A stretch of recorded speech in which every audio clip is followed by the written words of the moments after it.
So I got they're going to get burritos and shit. Get some Mexican food. You got what? They're going to get some burritos right now and some lengua tacos. That shit's gonna be bomb. What? Some burritos. I think my camera zoomed in. No, it was fine up until you added me, because oh, there we go. Yeah, that's better. I was like, why do I look all zoomed in like a motherfucker? Oh wait, we live, ain't we? See. We got a side chat. We got a background chat. Back chat. I can't talk tonight. There we go. Yeah, I've been playing fucking Call of Duty all day with Kenny, so it's definitely cross platform. So he's been playing. Yeah. No, he's been playing on the PlayStation. It works pretty good. I'm actually impressed. Yeah, no, I was watching some YouTubers kind of talk about it. They were saying that it's something that they implemented pretty well. You talking about Call of Booty, the new one? It works pretty good. I was I downloaded. I just haven't played it. Sir Bloodfart of Jersey City. It's fine. It's up there. But no, yeah, I downloaded. I haven't played it yet. May hop on it probably. I don't know. Later, sometime. I don't know. I'm just not a fan of Call of Duty anymore, man. Like I think we're kind of over that. We're kind of. I mean, I don't know. There's two types of first-person shooters, right? You have. Well, there's a few types, but you have like Escape from Tarkov, Arma 3, right, which is more like your hyper realistic, super slow paced, get fucking shot and don't know where you got shot from type of game. And then you have like your Battlefields, right, which of course slow pace, team focused, all that bullshit. And then you got Call of Booty, which is just fucking spray and pray, dude. You know what I mean? And yeah. So I've been watching a lot of gameplay, and this one guy that I follow, he was saying he's more of a kind of Battlefield guy, and he was saying like one of the things he doesn't like about Call of Duty is that like it's pretty much whoever is seen first. So if you're running across and I see you first, 90% of the time you're fucking dead. Right, where it's like you don't even have a chance to really fight anymore. Yeah, because you die so quick. The hit points are really low. What did he say? It depends on the weapon you're using too. Yeah, and so they were like, I forgot what they call it, but the time to death ratio or something like that. Like how long you're alive before you get killed type shit, right? And so a lot of games have to balance that shit too, right, behind the scenes. I've never fucking heard of this shit before, but because you don't want some noobs to come in there, right, and just fucking boom, boom, boom, boom. They're just dead off the bat, all the time, because then they'll quit playing, right? But you don't want it. You don't want them to stay alive way too fucking long. It just seems like you're dragging shit out, at that point. But what up, side chat, real quick? Just shout out to you guys, Salty Rider, Trick, Mike Parson, everyone inside chat. Appreciate it. Thanks for stopping by. We are live. Someone's asking. Salty Rider's asking if this was a recording. right. But then you have like there was some cool shit that I did see that they were talking about, like the door mechanics, how like you can peek doors kind of. So like if the door's closed, right, and there's like two double doors, you can like if you aim down sight and then you press the door open button, it'll only crack open like a couple inches. What? Yeah, dude, I'm not gonna lie, that was some dope shit. So it'll crack open like a couple inches. On Call of Duty? Yeah. Oh, I'm gonna have to fucking try that. Yeah, walk up to a door that's closed, aim down sight, and then fucking press whatever button to open the door, and then it'll crack a little bit. And I think you press forward and walk forward, and it'll slowly open the door. Sick. So the cool thing is like you can take a couple steps forward and open it up to say like a foot, and then stop and then walk back, and then the door I think stays at that kind position. of open. Yeah, I was like, so you can use it. All right, yeah, I gotta try that. Yeah. So I was playing and I kept fucking up because I've been playing fucking what's it called, Rainbow Six for so long, and I'm used to like peeking corners, like you can peek around corners and shit. And you can kind of do that, but it's different. Like you actually have to use your mouse button. So you go to use your scope, use the mouse like little side buttons, and then he'll go on the wall. But the key for in Rainbow Six throws a grenade or it throws a fucking flashbang. So every time I go to a corner, I like hit it. It's like bink, and I'm like, I keep throwing the grenade out, trying to look around a corner and shit. I'm like, fuck. Oh, that's bright. Oh well, I need to fix that. Yeah. What's up, Billy? What's up, man? Long time no see, man. Not playing Rainbow Six and throwing gay grenades. That's for fucking sure. I mean, then what are you doing? Grenades. Catching them. I'm drinking Catching beer, the gay grenades. listening to my two buddies that I thought were cool talk about dorky shit. Hey, I haven't played the game yet. I haven't played it yet. Ghost has. Him and Kenny. You know what I'm saying? What the fuck ever? You're like giving him advice and shit. Like, I bought it today. Hey. This information is through a third party, okay? I didn't find this information out. Doesn't that make it even worse? Because it's like you didn't even try the game. You actually have to watch someone else play the game. Hey, Ghost, you see what I got in this little bag right here? Look. Come on, man. Yeah, I know you want some. Go on. Limes? Yeah, man. Delicious. I don't like limes. I like lemons. I mean, I like lime on food, but I like lemons to eat. Who keeps their limes like that? In a weird plastic bag that looks like a semen specimen. He was at a taco shop, wasn't he? Maybe. Where's the carrots? Nah, they ain't had that shit. Oh, what? Get out of here! You have a shitty fucking taco shop. It's like it's a spot that like specializes in fucking like fish, like deep fried like fish tacos or whatever, and then also like micheladas. I don't know, dude. I can't come to fucking with a michelada, dude. Like I've never tasted. What up, Tim? It, but still serve Tim over there. The thing. Oh, Tim Craig. All right. Yeah, all right. But yeah, the micheladas, like I get it, but at the same time, I don't fuck with tomato juice. So when you mix tomato juice with beer and then add the fucking tahini and then what the fucking red I don't like hot sauce or some weird shit goes. You know what I'm talking about? Sriracha sauce. Whatever the fuck it is in a michelada, dude. I'm just like, all right, in the beer, tahini, dude. It's Tabasco and a michelada. Well, whatever it is. Well, out here maybe fucking Cholula or some other shit. No, you're not gonna use Cholula. That's too sweet. Valentina. My family, dude. My family. Valentina's good. Yeah. Oh yeah.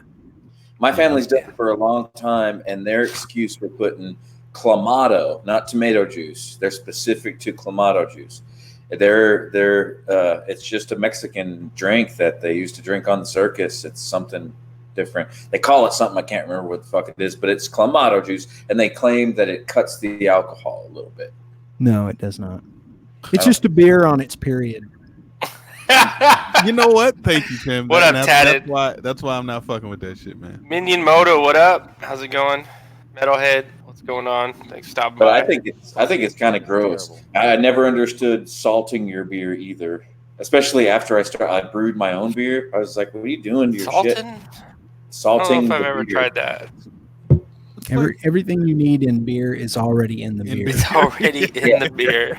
Yeah. Yeah. If you made the beer, that it's meant to taste the way we fucking made it. Not I prepped a grain. I prepped a grain bill at the brewery today. We're going to brew on Sunday. It's a brand new beer, and it. Of course, that's like a trade secret. I can't discuss, our grain bills or anything like that. But it's probably like salt and Clamato juice. It's all Clamato and rock salt. I was just standing there thinking, man, this smells so good. This is going to be such a good beer, and it ain't going to need nothing else, man. So yeah, I don't get. I mean, I get it. Some people put lime in their beer, Mexican beers. Like Corona, yeah, it's fucking bomb with some lime in there. It's kind of a tradition to do that, and then you got your Clamato or your what do you call them, micheladas, and then there are mixed drinks that have beers in them. Like, have you ever had those? They're kind of like a margarita, and then they take a whole bottle of beer and turn it upside down. I've seen that, but I've never drank that. Corona Rita around Corona Rita. Yeah, Corona Rita. Yep. So I mean, it's cool. There are interesting things you can do with beer, but generally, I mean, me being a brewmaster, I'm a bit of a traditionalist, as you might imagine. Yeah.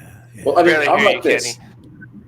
I did the fucking whole beer fest adventure on accident one day, where you get stuck somewhere and all you have is like an old stale 12-pack of beer, no food, just a out of date old fucking 12-pack of beer, like in the movie. Now, what if you end up with, say, you're trapped in a garage with an 8-year-old case of Blue Moon, and you have no oranges? Well, It's gonna be kind of gross. I mean, is Blue Moon even good after 8 years? I doubt you're drinking that shit after 8 Blue, years. Blue Moon's not good after 8 minutes. Wait, whoa, wait. Blue Moon's not bad, all right? It's all right. It's okay. It's all right. Oh, that's funny. Yeah, no, I started with some Coors, and I have some IPAs in the fridge for after the Coors. After my burrito shows up. Your You beer got shouldn't need a pat of butter. You got a burrito? Lucky. Yes, sir, I did. I got the California burrito, but it has like ranch in it. It's good. He can barely hear you, Kenny, by the way. I'm not really saying. Is he anything. talking? Yeah, I mean, he's Oh, I trying can bit. just very Super tiny. low. Kenny. talk louder, Kenny. You know, like you sound your like a little motorcycle. man. You do like He this. is, Hear me now? he is home. He is back home finally after he was in Mississippi and he was sending us pictures of the fucking lake with dead fish and No, it brown wasn't a lake, it was hotel a river. water. It was the Mississippi River. Ugh. And Dead the fish water floating all over the now place. is Talk like fucking this. brown. We can hear you if you're like this. Phones and these fucking things suck. There you go. Can you hear me better now? For a second. I mean, Oh, let me guess, you man. got an iPhone? No, he has a Samsung, but Well, he's using some I'm trying. headphones. He did switch over. You know what? He At did. this- okay, Everybody's switching look, over. Look, I'm gonna say this. I'm gonna say this right now. Okay. What about now? Don't nobody Can you hear me get now? offended. Yeah. Yeah. motherfucker, we heard Much you. Like, better. All right. yeah. Okay. You good, Kenny? But in 2019, if you still buying a fucking iPhone, man, just hold this L, son. Just hold it. Like iPhone, Apple hasn't brought anything new to the fucking table since. Steve Jobs died? Yeah. It just made him bigger and slimmer and I'm like, what the fuck's the point? Like, why get an iPhone 11 if you already have a 10 or a 9? Or an 8? Trick got the 10, the Note 10. That shit's dope. I like it. I was like, fuck, because I have the 8, but it's here's the problem that phones get so good that, like, this is an 8. It's like 3 years old, 4 years old, and it still fucking works great. Like, I have no reason to upgrade, right? So it's like, I just want to upgrade. Yeah, I wasn't gonna upgrade my. What did I have, a 6? I had a 6. It did everything I needed until there was an app that I was running that I needed for like some kind of business shit, right? And that fucking app crushed the phone, dude. It brought that shit to its knees, and I was like, I need a phone. And at that point, you know what I mean, I went and got my 9. But if I didn't need that program, I probably still have the 6 to this day. You know what I mean? Yeah. But Well, I am very pleased with my Galaxy S6, you know, but the problem is I dropped it, I don't know, man, maybe about a year ago, and it fucked the gyro up. So now the gyro freaks out. Dude, I mean, a lot of people fucking look toward what the media is telling them to look toward, like the fucking, you either got Apple or you got Samsung. That's all you got, and that's really not the fucking case, No, man. there's lots of other stuff.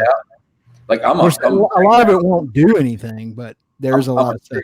Advocate for Motorola right now because Jitterbug. for fuck's sakes, man, I got a phone for $400 with a 6-inch screen that has a projector on it. I can make it do whatever the fuck I want to. It's got dual cameras. It's got all them bubbity bubs. wait, yeah, wait. but what is the Did you say- Motorola? What system does the Motorola Yeah. run though? Android. It's an Android. Yeah. So, yeah. So Yeah, he has a projector. It's pretty dope. Is it? Yeah, it's pretty dope. It goes up Wait, to wait, 90, dude, clear. Well, 72 inches at What 7. fucking phone is this? Oh wait, hold on. Motorola. Yeah, that was out a while ago. what is it? Yeah. What's the model, Billy? Motorola what? My Motorola is a Motorola Instashare? Z3. Oh, Z what? Razor. Motorola Z3, Razor Z. Razer. That was one of their probably most popular phones. Everybody wanted Dude, that I shit. remember, man, Dude, I was they so make- excited to get one of those. Fucking A, man. If they made a smartphone version of the Razor, I would fucking get it. I think they're trying to. I've heard rumors of it. And yours has the projector, Billy. I got the projector on top of it. You can get like all kind of fucking different things that click into the Ah. They're expensive, but They're worth it, dude. I can project a whole side of my house with my cell phone. Like, I plan on doing some crazy shit with Halloween. I watch movies out in the back while I'm grilling on the side of my house all the time at 90 inches. Just by putting my phone on the. Huh? Yeah, that's pretty cool. Fucking phone. That's pretty dope, dude. Not gonna lie. Let's see some. Oh, I see how it works. And what I really love about it is that, let's get a little deeper about it. I got off, right? I don't like people too close to me unless I want you close to me. So like when people, like I say, hey man, check this out over the phone, they always like try to get over your shoulder and shit. Now I just turn a projector on the wall and they just stop in their tracks and they don't fucking get anywhere near me and they look on the wall. And that's really nice. Huh. They just stay the fuck away and I give them a drive-in theater.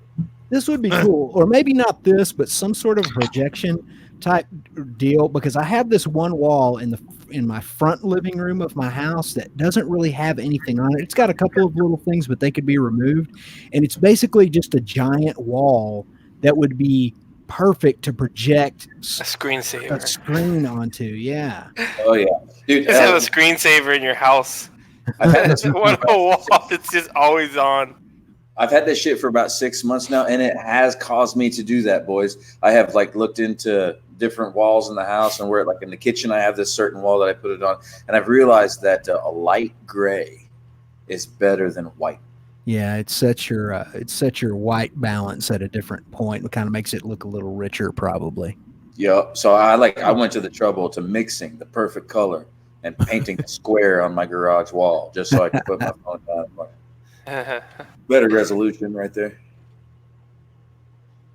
Yeah, that's kind of cool. I mean, I kind of wish I had like a fucking small portable projector that, I don't know. I just look at it as like from a DJ point of view, doing like videos and shit. Like, Yeah. but Nice on your phone, but you can't be a pussy about it. Like there's been a couple guys like see my phone and like, oh, I gotta get that, and they got it, and then they start bitching about how heavy it is. It's a fucking projector. It's gonna be a little heavier than right, dude. it is but the Motorola Z3 without any mod on it is Fuck. the smartphone on the market right now. It's What like happened, Kenny? $3 million. I fucking choked and got shot. Ran out of he's damn playing. ammo. He's playing Modern Warfare. What the fuck? Come on, Kenny. See, Hey man, hey man. Hey, you what? know what? I'm not the greatest at this game. He's trying to catch up. you're not the greatest at any game. I Oh, don't think. Oh, I'm not. I'm really not the greatest at any game. I mean, I'm not talking shit. He knows it. He agrees. It's the truth. Yeah, dude. You know what? I played just well enough to want to play like more. That's it. That's just about everything. You No. fit in that casual gamer, right? Yeah, like, I'm afraid to eat I my try to dick. be all hardcore, but that just never happens, dude. All right, I'm not. let me ask you this: what's the most you've ever spent on some sort of gaming thing, whether it's a game What do you mean? or like not considering hardware? Of course, you got to buy the PlayStation or you got to buy Of course, the computer, but I'm talking I think like that- a controller or like a Oh, fucking jeez. like a I'm limited terrible. edition, like $200 whatever. Bro, you talking to Kenny? He's got Dude, fucking like dude, yeah, $300, that's- $400 that's- fucking gaming headphones. Yeah, dude. Crazy. Don't ask that question. Yes. That's not. Yeah. So Astro. Yeah. whatever, I fucking- will Wait, tell you what? that I have a problem with controllers. I thought Yeah. the average answer would be $500 because that's what a new system costs. Well, yeah, but A new system's more than $500 but you need the I've gotten system. I'm better. talking about beyond. when they come out new. So wait, you spent like $400 on some headphones, Kenny? Damn. Well, I mean. Yeah. Hey, why are we talking about me, dude? You're the one playing video games. We talk about video games right now. So He addressed Hey, you, man. soldier. okay, like hold on. Was it worth it? Hell yeah, it was worth it. Do you? If he's still Dude, I playing, can hear everything. Well, when I'm using them, I can hear. Right now, I can't hear shit because they're not turned on, and I'm listening to you guys. But Okay. Okay. it's always worth it if you're still using it, right? yeah, I mean, Well, the no, stuff I that I don't mind spending money on is stuff that I use all the time, and I just happen to use these all the time. Hey, Red, so I don't you should come to EDC. I think His face. I've never went out on my own with my own money in my pocket and went to buy a game system ever in my life. No, that's except for once, and that was the Nintendo Entertainment System when it first came out. I was 8 years old, and I said, "Can we please have this?" I said, "If you get your own," and I was like, "Fuck you, bitches!" So I worked the duck game at fucking Show Folks of Sarasota, which is basically a water pump that floats these ducks around. You pay $1 and you pick this duck out of the thing, and you look on the bottom of it. It says winner or no winner, and if you win, you get a fucking stuffed animal or whatever. And you get, I got 8% of the ticket, so 8% of $1. So I got 80 cents of each dollar that I made each day, and I bought an entertainment sense, an NES with quarters. My grandparents were fucking flabbergasted, but I needed that shit. Okay, this game that you're talking about, I finally understand what this is. I'm about to show you something. Which game? The one with the floating ducks. Oh yeah. Okay, hold on. Floating Hold on. Whoa. Oh wait, I gotta find are they it. on sticks? No. They float in a little kid's swimming pool. Yeah, it's just a water pump, and then you just decide you pick one duck, pay $1 to pick one duck, whatever's on the bottom of it, that's what you get. I Most of saw the time that it's and I good. could not figure out. In fact, where is the fucking video? It's a good fundraiser, but we used it as a hustle, or I did. You used everything. You used popcorn bags as a hustle.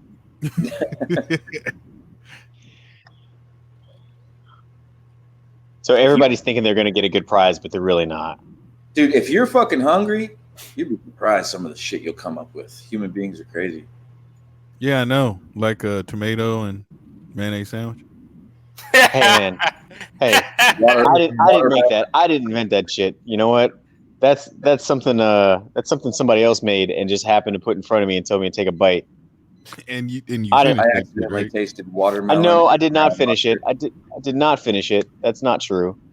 I took like 2 bites. I accidentally tasted watermelon and spicy brown mustard a couple weeks ago, and I fucking hate watermelon. That's gross. Hey, don't be hating Kenny just because you got an issue. Hey man, watermelon's fucking gross. I got What? watermelon. He what you talking about? he hates What? melons.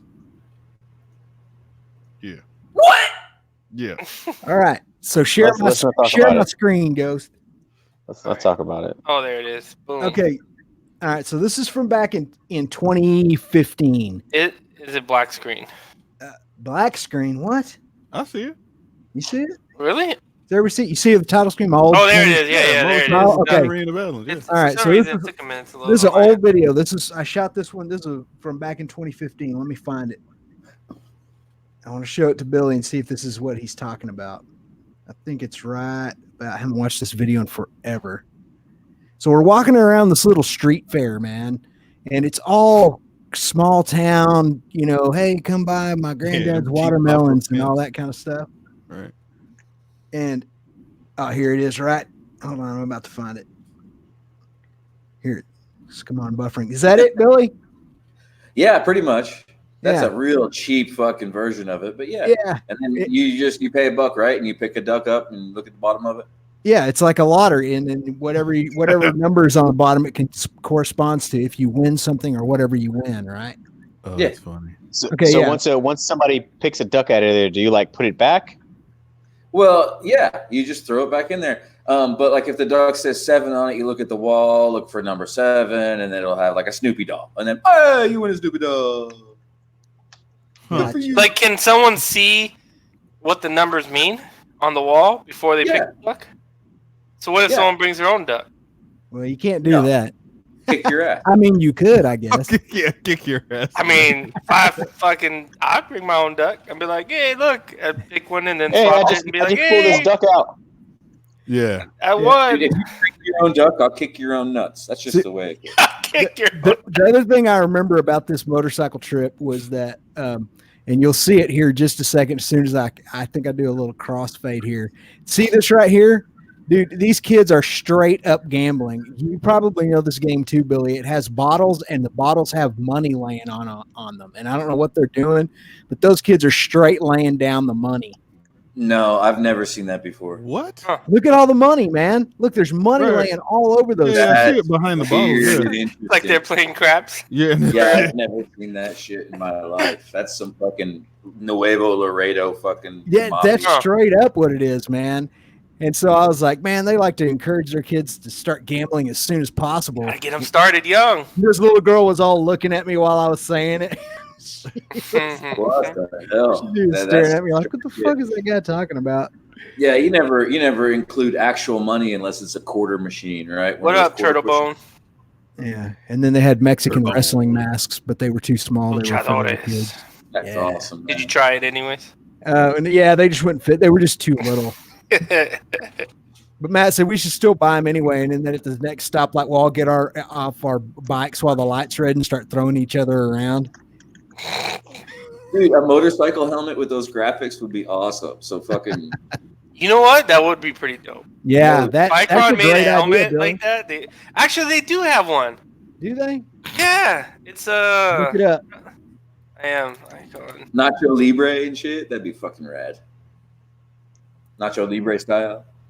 That's what I call it anyway. Yeah. What is it called? Oh, I'm trying to relearn Spanish It's, recently. And I'm probably getting on Ghost nerves too because I keep like fucking talking to him in Spanish on fucking Facebook. He's probably getting pissed. But I'm just trying my best to fucking get it back in my head, dude. It's the Icon Armada Rudo's helmet. Okay, I'm looking it up. Rudo. What's that? Los Libres? Is that right? No. I'll bring it up here. Hold on. Let Icon me- Armada what? Rudos. Rudos. Oh, here it is. Yeah, Rudos. Coupon away. That does not look like a wrestling helmet. It looks like some kind of a cover. Yeah. See, look. Oh yeah. I see it. Yeah. Oh, okay. It's got a dude on I mean, it. they've Wrestler taken on it obviously and put their own like spin. I think Right, Tim has right. exactly what I'm talking about in his mind, which is like arson style Mexican wrestler mask over Right. the The helmet. entire, No, the I think that entire would be helmet. cool. But Yeah. I mean, this is like what the helmet is a mask, is what you're saying. Yeah. Yeah, that'd be cool. But you'd have like perf tint on your fucking shield to keep it like fucking Power Ranger style. Power Ranger style. I'm looking for Oh it. What is that called, dude? What is Mexican wrestling called? What I can't fucking think of the name. Yeah, I can't think what it's called. It's just called Mexican wrestling, according to Oh. Google. Luchadores. What? Luchadores. Licha what? Licha Lobre. Luchadores. That's I'm not looking right. Lucha Libre. Nacho. Okay, this is an idea that no Yeah, one has, Lucha Libre. Yeah. nobody has done this yet. I'm looking through Libre, all yeah. kinds, bruh. And there's a let's see. Nope. Nobody's done it. That would be kind of cool to see. Yeah. Especially if it was one. Dude, they like- would sell like crazy over here. Yeah, 'cause the coolest Anywhere thing- near the border, all of a sudden you're going to have a bunch of bikers wearing these helmets. You just wrestle during wheelies. Yeah, luchadores are wrestlers. There you go. Lucha Libre is wrestling. Yeah, Lucha Yeah, Libre. yeah, is there you what go. I want. Hey, Kenny. Kenny. Well, never Play video mind. games. It's Kenny Way. Kenny way. Uh, Hey, vato. I think you know what? It's crazy. I know a couple Spanish dudes here, and I think I'm the best Mexican cook Are you there? out of anybody I know. Yeah. Oh Yeah, we hear you. now you're- This Hey, I was gonna say, I hey, hear you, Kenny, Red. What's up? Yeah, go to up? Facebook and check your messages on Facebook. There's a dick in Why? The dick in the butt messages at the it. end. Just do it. The Click the messenger? link too. Yeah. Dude, Who I'm. uses Facebook? What is that? Just click on it, Kenny. That is terrible. Just click on it. Oh, man. Oh god. That's it. No, I can't No, watch just the rest wait. of that, Just dude. wait. Just What no, up, LA just- Jixer? Come on. Ah. Just wait. Just wait. Bro, did you watch that video, or you guys watched that video of that dude talking about the shit and the dynamite? Yeah. Oh my god! So that That's town actually is, really funny. yeah, that town is not far from me. So have I'm you just heard of not that drunk story enough before? to find Oh, this yeah. entertaining. Yeah. That dude's name is Jimmy Ferris, or his name was Jimmy Ferris. He died in 2012. And I actually know some of his extended family. And Okay. yeah, so yeah, he lives about Dude. 150 miles north of here in this little bitty town called Spur, Texas. That's east Uh-huh. of Lubbock, or that's where he lived. And Dude, I listened to that thing. I was fucking dying. I was like, dude, that is hilarious. tell you guys something, man. There is nothing better than sitting in a diner in some little West Texas town, listening to those old guys tell their stories. If you think that's funny, that's the least funny of some of the stories I've heard around here, man. That was on the PA system at the theater the other day, Tim. Down in the West Texas town of El Paso. Oh yeah, a little Marty Robbins action going. Creeping all day long. Yeah, that's a great story. And what was I going to say about that story? I can't remember what I was going to say. I was going to make About some the kind poop and dynamite? of. Yeah, Britt has a story about dynamite too. I have a video called "The Million Barrels" or something like that. Here, I'll find it. I was going to show you show real quick my screen. These are the types of wrestler masks that could easily be made into a motorcycle helmet right here. Is it working? What up, LA Jixer? I don't know if I said that. Oh, here we go. Yeah. Yeah. So you could make those into a motorcycle helmet really easily, and they would Pretty look easily, yeah. badass. Yeah, they would look really good. Ooh, like that blue and white. And Yeah, gold. the That blue, would the look blue and white sick. and yellow and silver. Oh yeah, that would be You totally can just awesome. change the colors for your bike easily. Yeah. What if they make like some sort of like wrap that you could just do it yourself? They do. But it'd have to be. Yeah, I mean, can you print your own vinyl design like that? Yeah.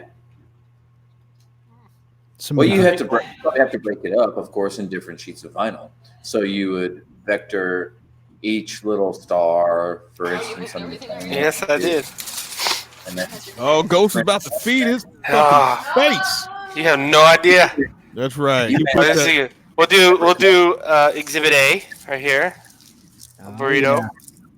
right. and then we got some. Let me open these up. Before and after. Some.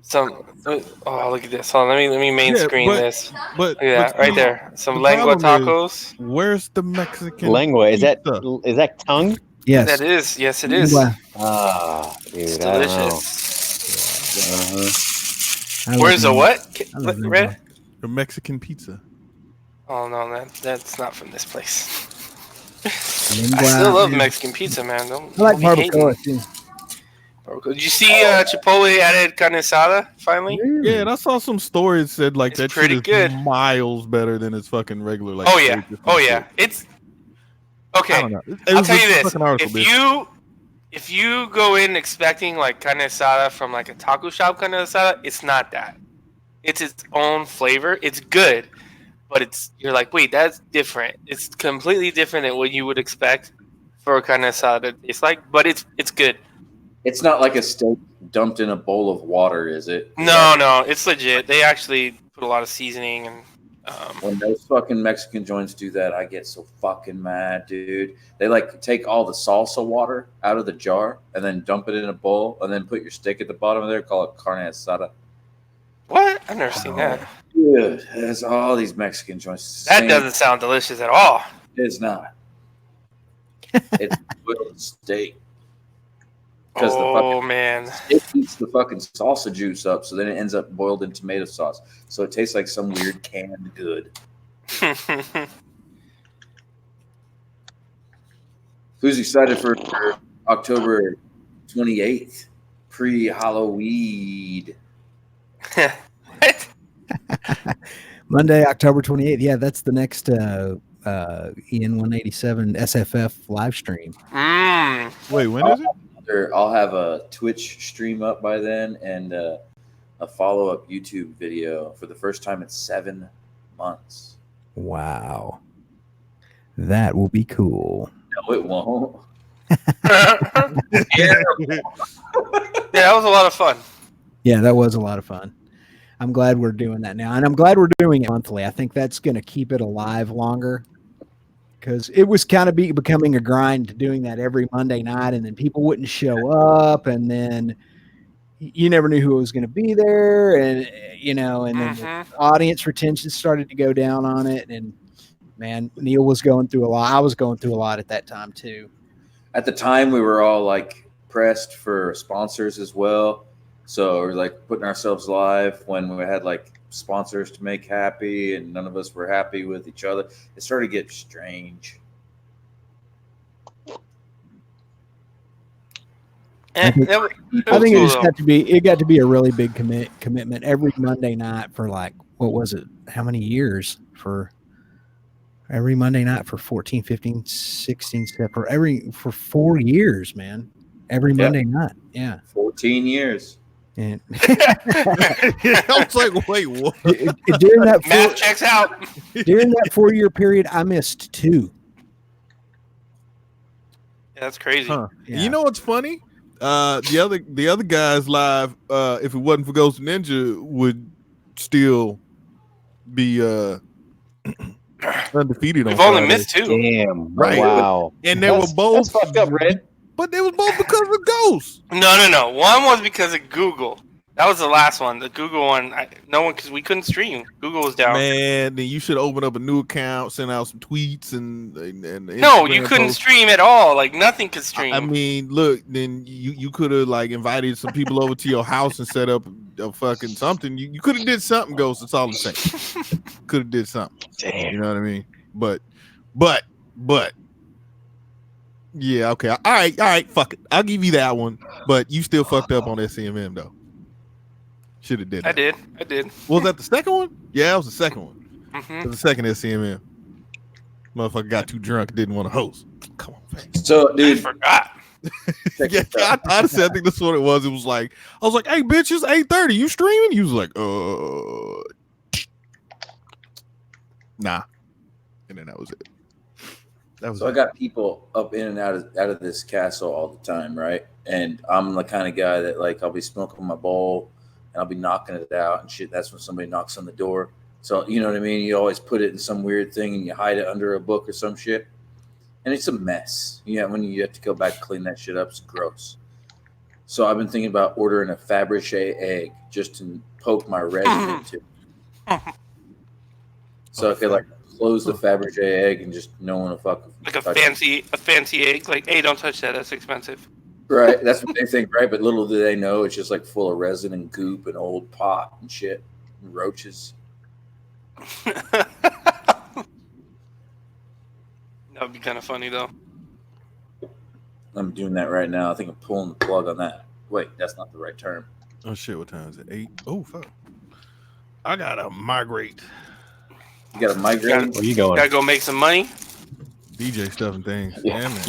Yeah. Your corner's opening up. Yeah, his corner's opening up. Yeah, you coming by, bitch? What? What's up? Oh man, He's giving you a discount.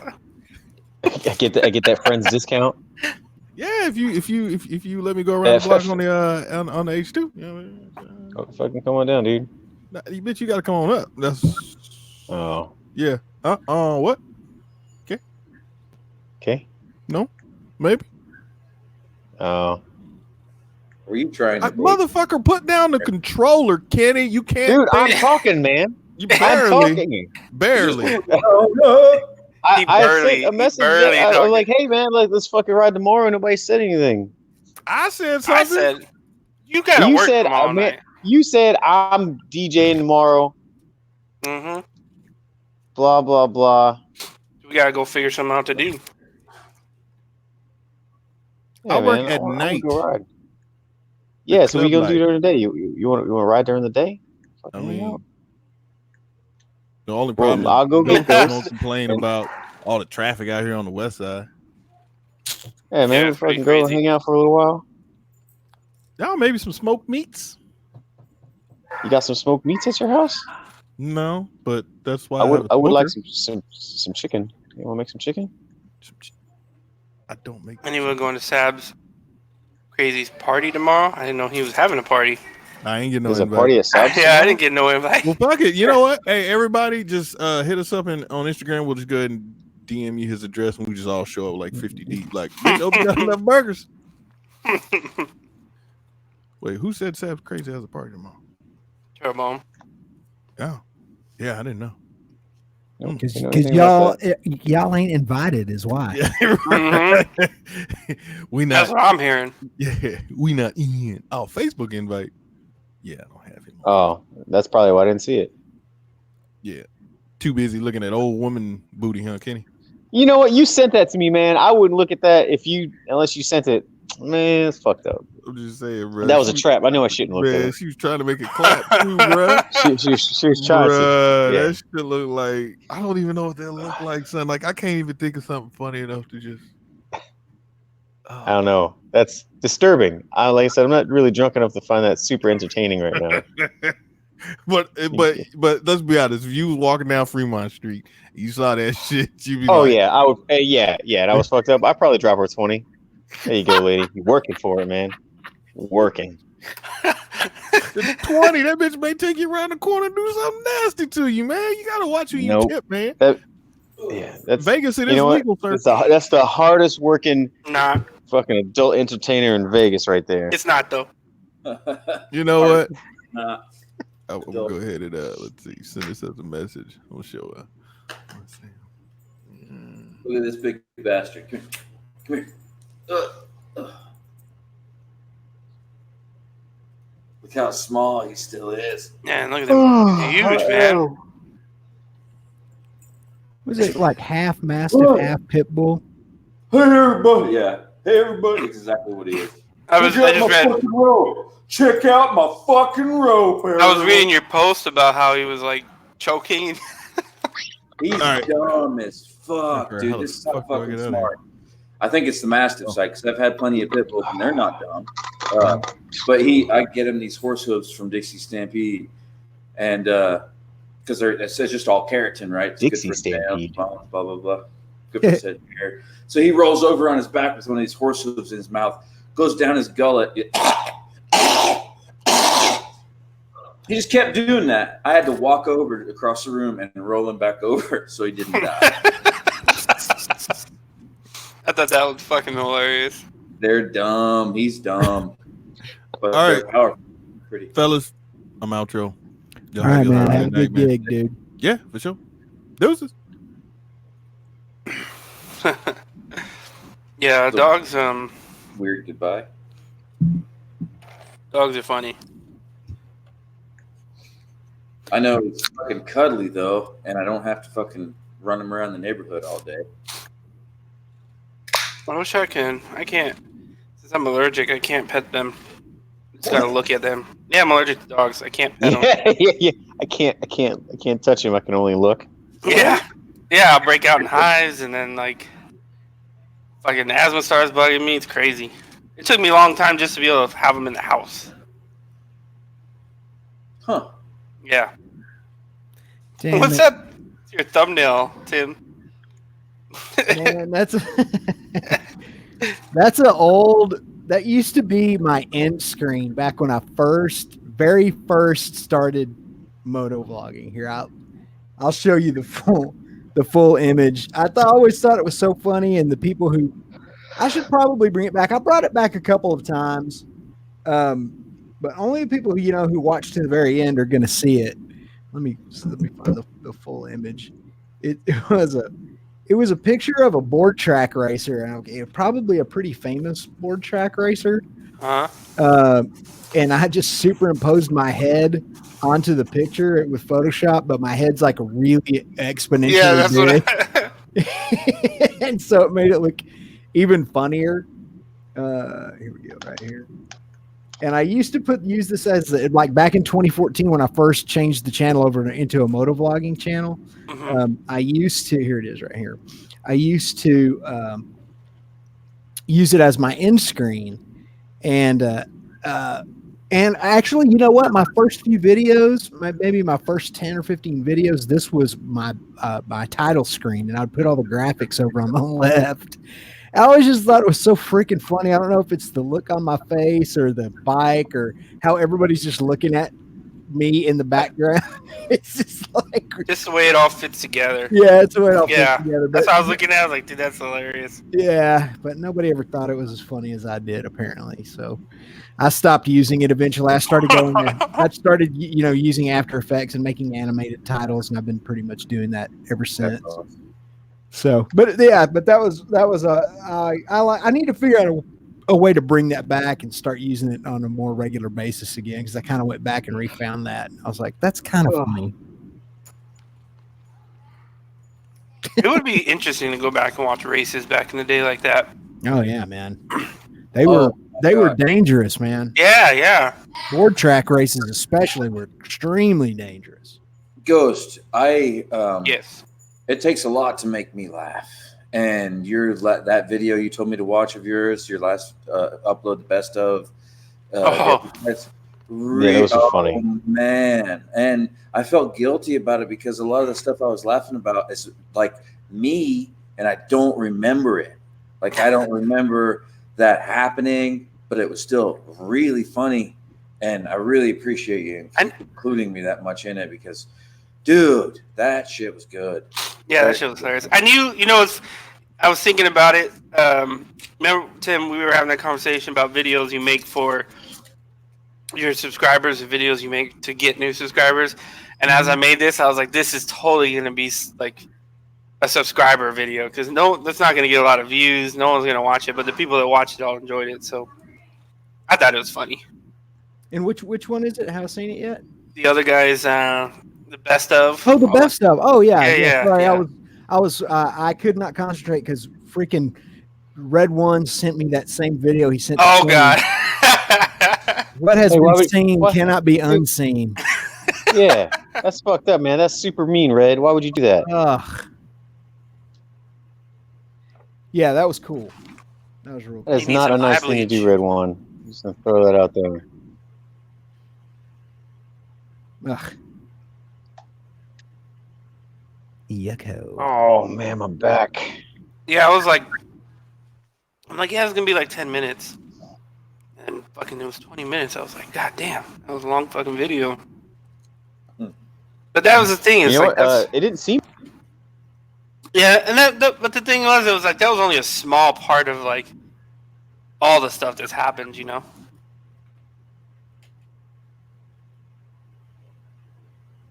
I don't remember putting this thumbnail on this website. I love it though. You know what it could be, LA Jixer, is it was flagged for some reason. Hold on.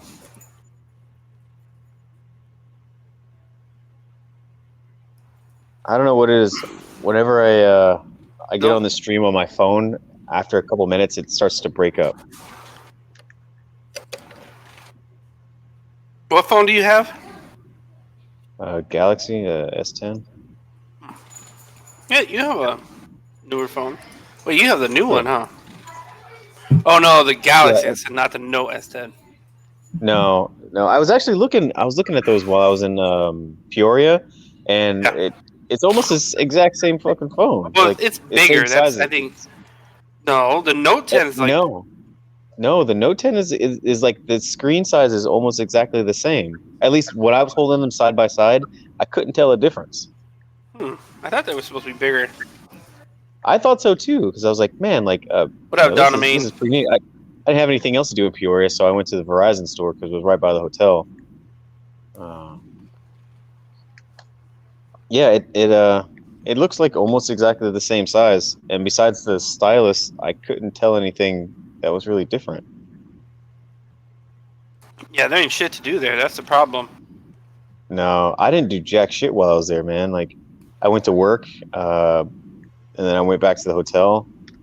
I did go to the movies. I saw It. That was pretty good. They still have It in the movie theater? Well, the second one. Yeah. Oh, wait. Yeah, it just came out. Yeah, What, there's 2 a weeks ago? second one of the. It's a second new version came out. It Resurrected or whatever the fuck it is. Oh, I thought it was good. I didn't know. Yeah, I laughed my ass off. That movie's pretty funny. It's probably not supposed to be, but there's some really funny parts.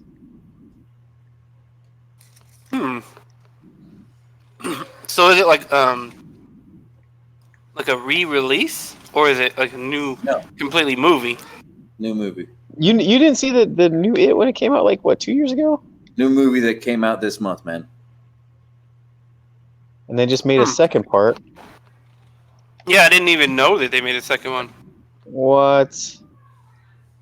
Dude, it's good. That fucking clown's scary as fuck. You see the Mr. Rogers movie with fucking, what's his name?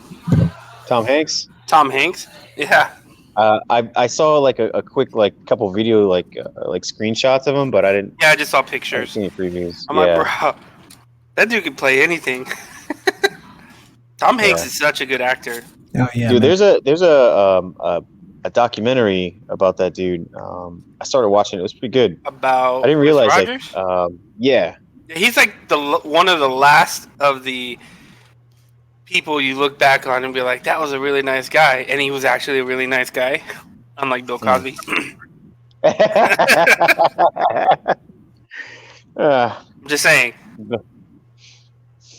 Well, yeah, I'd rather think badly about Bill Cosby than Mr. Rogers. How's it go? How's it go? He rapes, but he saves. But he saves more than he rapes. Yeah, he saves more than he rapes. I've had so many friends past friends that they seem so awesome and everything, and then at the end, it turns out that they got raided for fucking human trafficking. Or Oh man, crazy! It's like what? That's just fucked up. Shit. So disappointing. A lot of people, man. That's why I'm so jaded on humans. That's why I like my YouTube friends, because I get to screen them first. I know they're not fucking crazy. No, but I eventually find out. We're all crazy. Not like human. You're trafficking. crazy. You're crazy. Call me You're crazy. I'm not crazy. You're crazy. I'm Also perfectly good. sane. It's such a good movie. I've got my shit together. It's just all over the place. If together means I know where it all is. Yeah, exactly. I know where it's all at. It's just not all in the same spot. Any ride on September 29th? Never keep all your baskets in one place. What's on September 29th? Yeah, what's on September 29th? Distinguished Gentlemen's Rides on September 29th. I ain't got a suit to wear. Is I'm fancy, that next weekend? Yeah, I got a tie and a vest and a dress shirt and jeans. That's what I'm going in. That's I forgot all about that. Next Saturday? Uh-huh. I got to see if the family's back. Everybody's been gone, so I only got like a week to hang out with my family before I have to head out again. Well, take care of your family. Where are you going again after this one? Oh fuck! Dude, I don't even know. I know I'm home for a week in October. So. Are they trying to get Trying the to do money's some- worth out of you before you retire? A little bit. I just our schedule picks up. The beginning of the year for us, so we get all our money, and they just try to fucking spend it before it gets taken away. Sounds about right. That's called incentivized waste. Mm-hmm. Yep. Yeah, like, oh shit. It's like you got paid and you buy all the shit you need, and like 2 days later you're broke again. That's I feel like that's kind of how That's the military works. Yep. Everyone really does that, because then next year you have like, they look at the budget and like, oh, you didn't need all that money. Yeah. So Oh you're yeah, not gonna- you're dude. not gonna get it I this time. absolutely hate like the end of the year like spend downs. Like they send us an email like, hey, you got $20,000 that you need to spend before Friday. Like what? Yep. And that's how Kenny got his H2. Yeah, that's not true. That's not I'm true. just kidding. I'm just I bought kidding. gold bars. It's got a government But, property you know, somewhere. they tell us to keep lists of things that you'd like to purchase or that your unit might need or whatever. But like nobody can realistically keep track of all this stuff. And when you're purchasing through like GSA or government contracts, like these things they change. So the information you got now might not be good 6 months from now. You know, Companies do that too, though. Like spring and fall are like the busiest times of the year for an IT company because it's the end and the beginning of the fiscal year. People are trying to get all their shit done and spend money. Yeah. I mean, you can always I get upgrade that, your but break man, room. it's Oh, we need a new it's, fridge. We need. yeah, you'll be like, oh, everybody needs $300 reclining chairs for their desks, or Yeah. was it like two years ago they bought everybody like stand up desk things. Yep. Like I don't even fucking use mine. I don't want to stand up while I'm at work. That's too much work. We need new inflatable boats so I can kick doors in on submarines. Yeah. Oh, I know. I don't enjoy that. It is stressful. People fucking panicking because oh my god, we got to spend all this money and like what do everybody need? Oh, like I don't need anything, dude. Like I don't want shit. I had a similar experience recently with a company called Monster Burgers. These motherfuckers were pushing me hard, and I end up having to fucking I don't know, man, just like I do to my buddies that are like drunk in the middle of the night. Come pick me up. Just had to turn the phone off while I worked on their shit. And hope they didn't, retract from the contract. Yeah, LA Jixer. I think there was like 75 people that went to Area There 51. was a whole lot of people that got arrested. Is what happened. I heard only like a few people, but I don't know. Who got I arrested? wasn't following it, but I know that there was like 70 some people, and the locals were all irritated. Yeah. I was like, what are you guys irritated about? You guys are making money right now, more than you make probably in a year. I was really waiting for them to charge the gate and the military just like mow them down. Nah, they're not. People aren't that stupid. I mean, hold on. Yo, come on. Let me take that back. Yeah. I didn't hear the whole rest of that, but people are not stupid. That's not true. That's not true. Never underestimate the stupidity of people in large numbers. Yeah. There you go. The internet taught me They egg each other on, right? And then it just keeps going. I think that's one thing you can always count on it is stupidity of some people. Most people, pretty much everybody. I thought it would be cool if they just busted out like one ray gun and shot one person and turned them into a little pile of ash, and then just watch the rest of them scatter.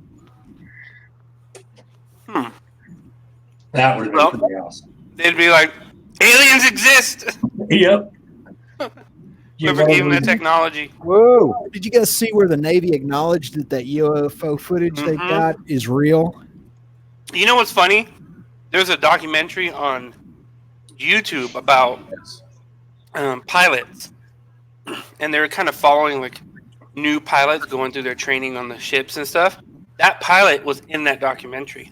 I was like, man, I recognize this guy. Yep, he was in the documentary. Yeah, if you talk to astronauts and pilots, they see that kind of shit all the time. What they will tell you is that unidentified flying object does not mean it's aliens. It means they simply don't know what it is. Well, that's why they changed the term to like UAP or some shit like that, or I don't know. They changed the acronym. Yeah, they changed it to unidentified aerial phenomena. Yeah.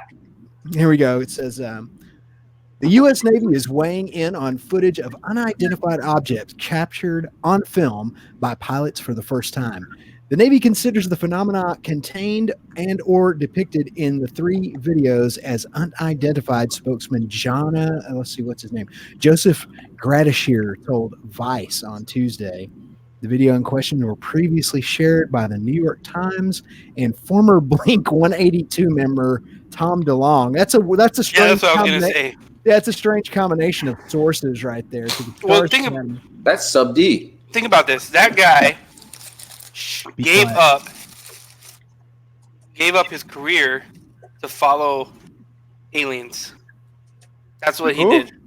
did. The former singer for Blink-182. Yeah. To follow. He He became a full-time ufologist. Yep. He's got a new band though. I mean, he's got a band. They're called Angels and Airways. Well, I'm sure he dude, realized. Angels and Airways have been out for a long time. I fucked up. Yeah, but he's the lead guy in that band. Like he's the guy. Yeah, They're on yeah. tour right now. So Well, it's not like you're gonna go from the lead guy to Blink-182 to like second fiddle in any other no-name band, you know? Yeah. Yeah, I like Angels and Airways. I honestly didn't know they were still like really around. I haven't. What was like the first 2 albums that they had? Yeah, after that I kind of lost track. I know they came out with another one. They found a bracelet in I forgot what country, but it's 40,000 years old. And they were saying that before that, like the human species hadn't been able to create something so like intricate up until 10,000 years ago. So then they found this bracelet that's 40,000 years old. there was It must be from an alien. There was a documentary on the History Channel about the pyramids in Egypt, and like every structural engineer that they found was like, we could not build this today. Yeah, no, There's they no can't. way. I mean, Yeah, it's definitely interesting. Kind of makes you wonder. I saw Indiana Jones and the Kingdom of the Crystal Skull. The aliens, Those are some fucking crazy ass booby traps. right? That must be alien.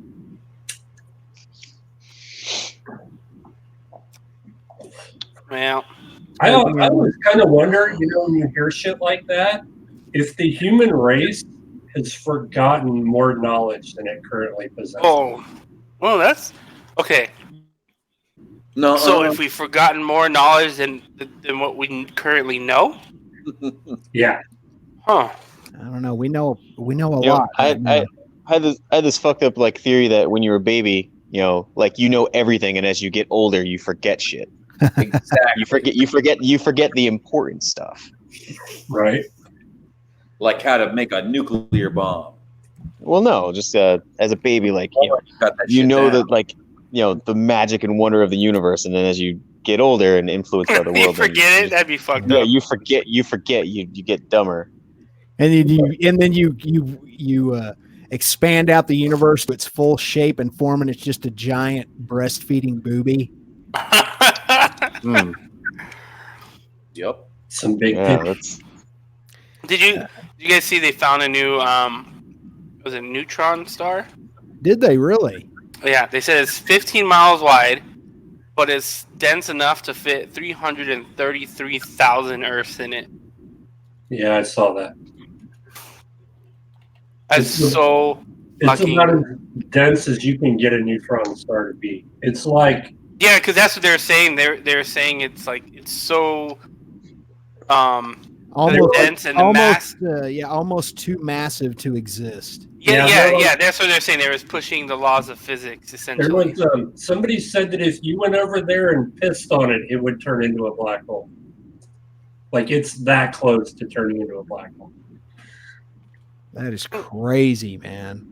Yeah, just to think about 333 Earths squeezed down into 15 miles.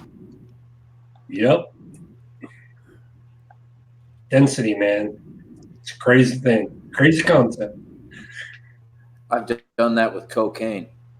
It has a mass of 2.17 times that of the sun, and Mm-hmm. it's a pulsar, and it's rapidly rotating.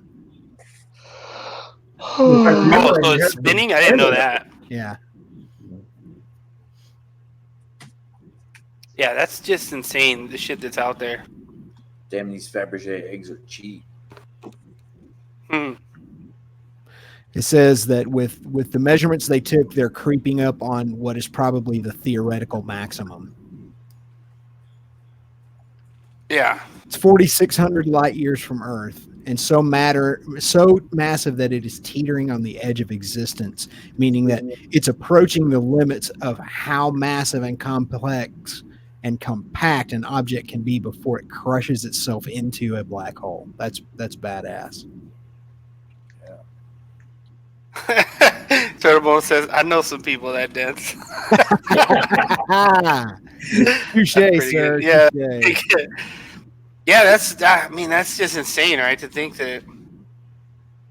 that's what makes it so hard. Like, your brain kind of like, man, like when you really try to think, like that many Earths and that little bit of space,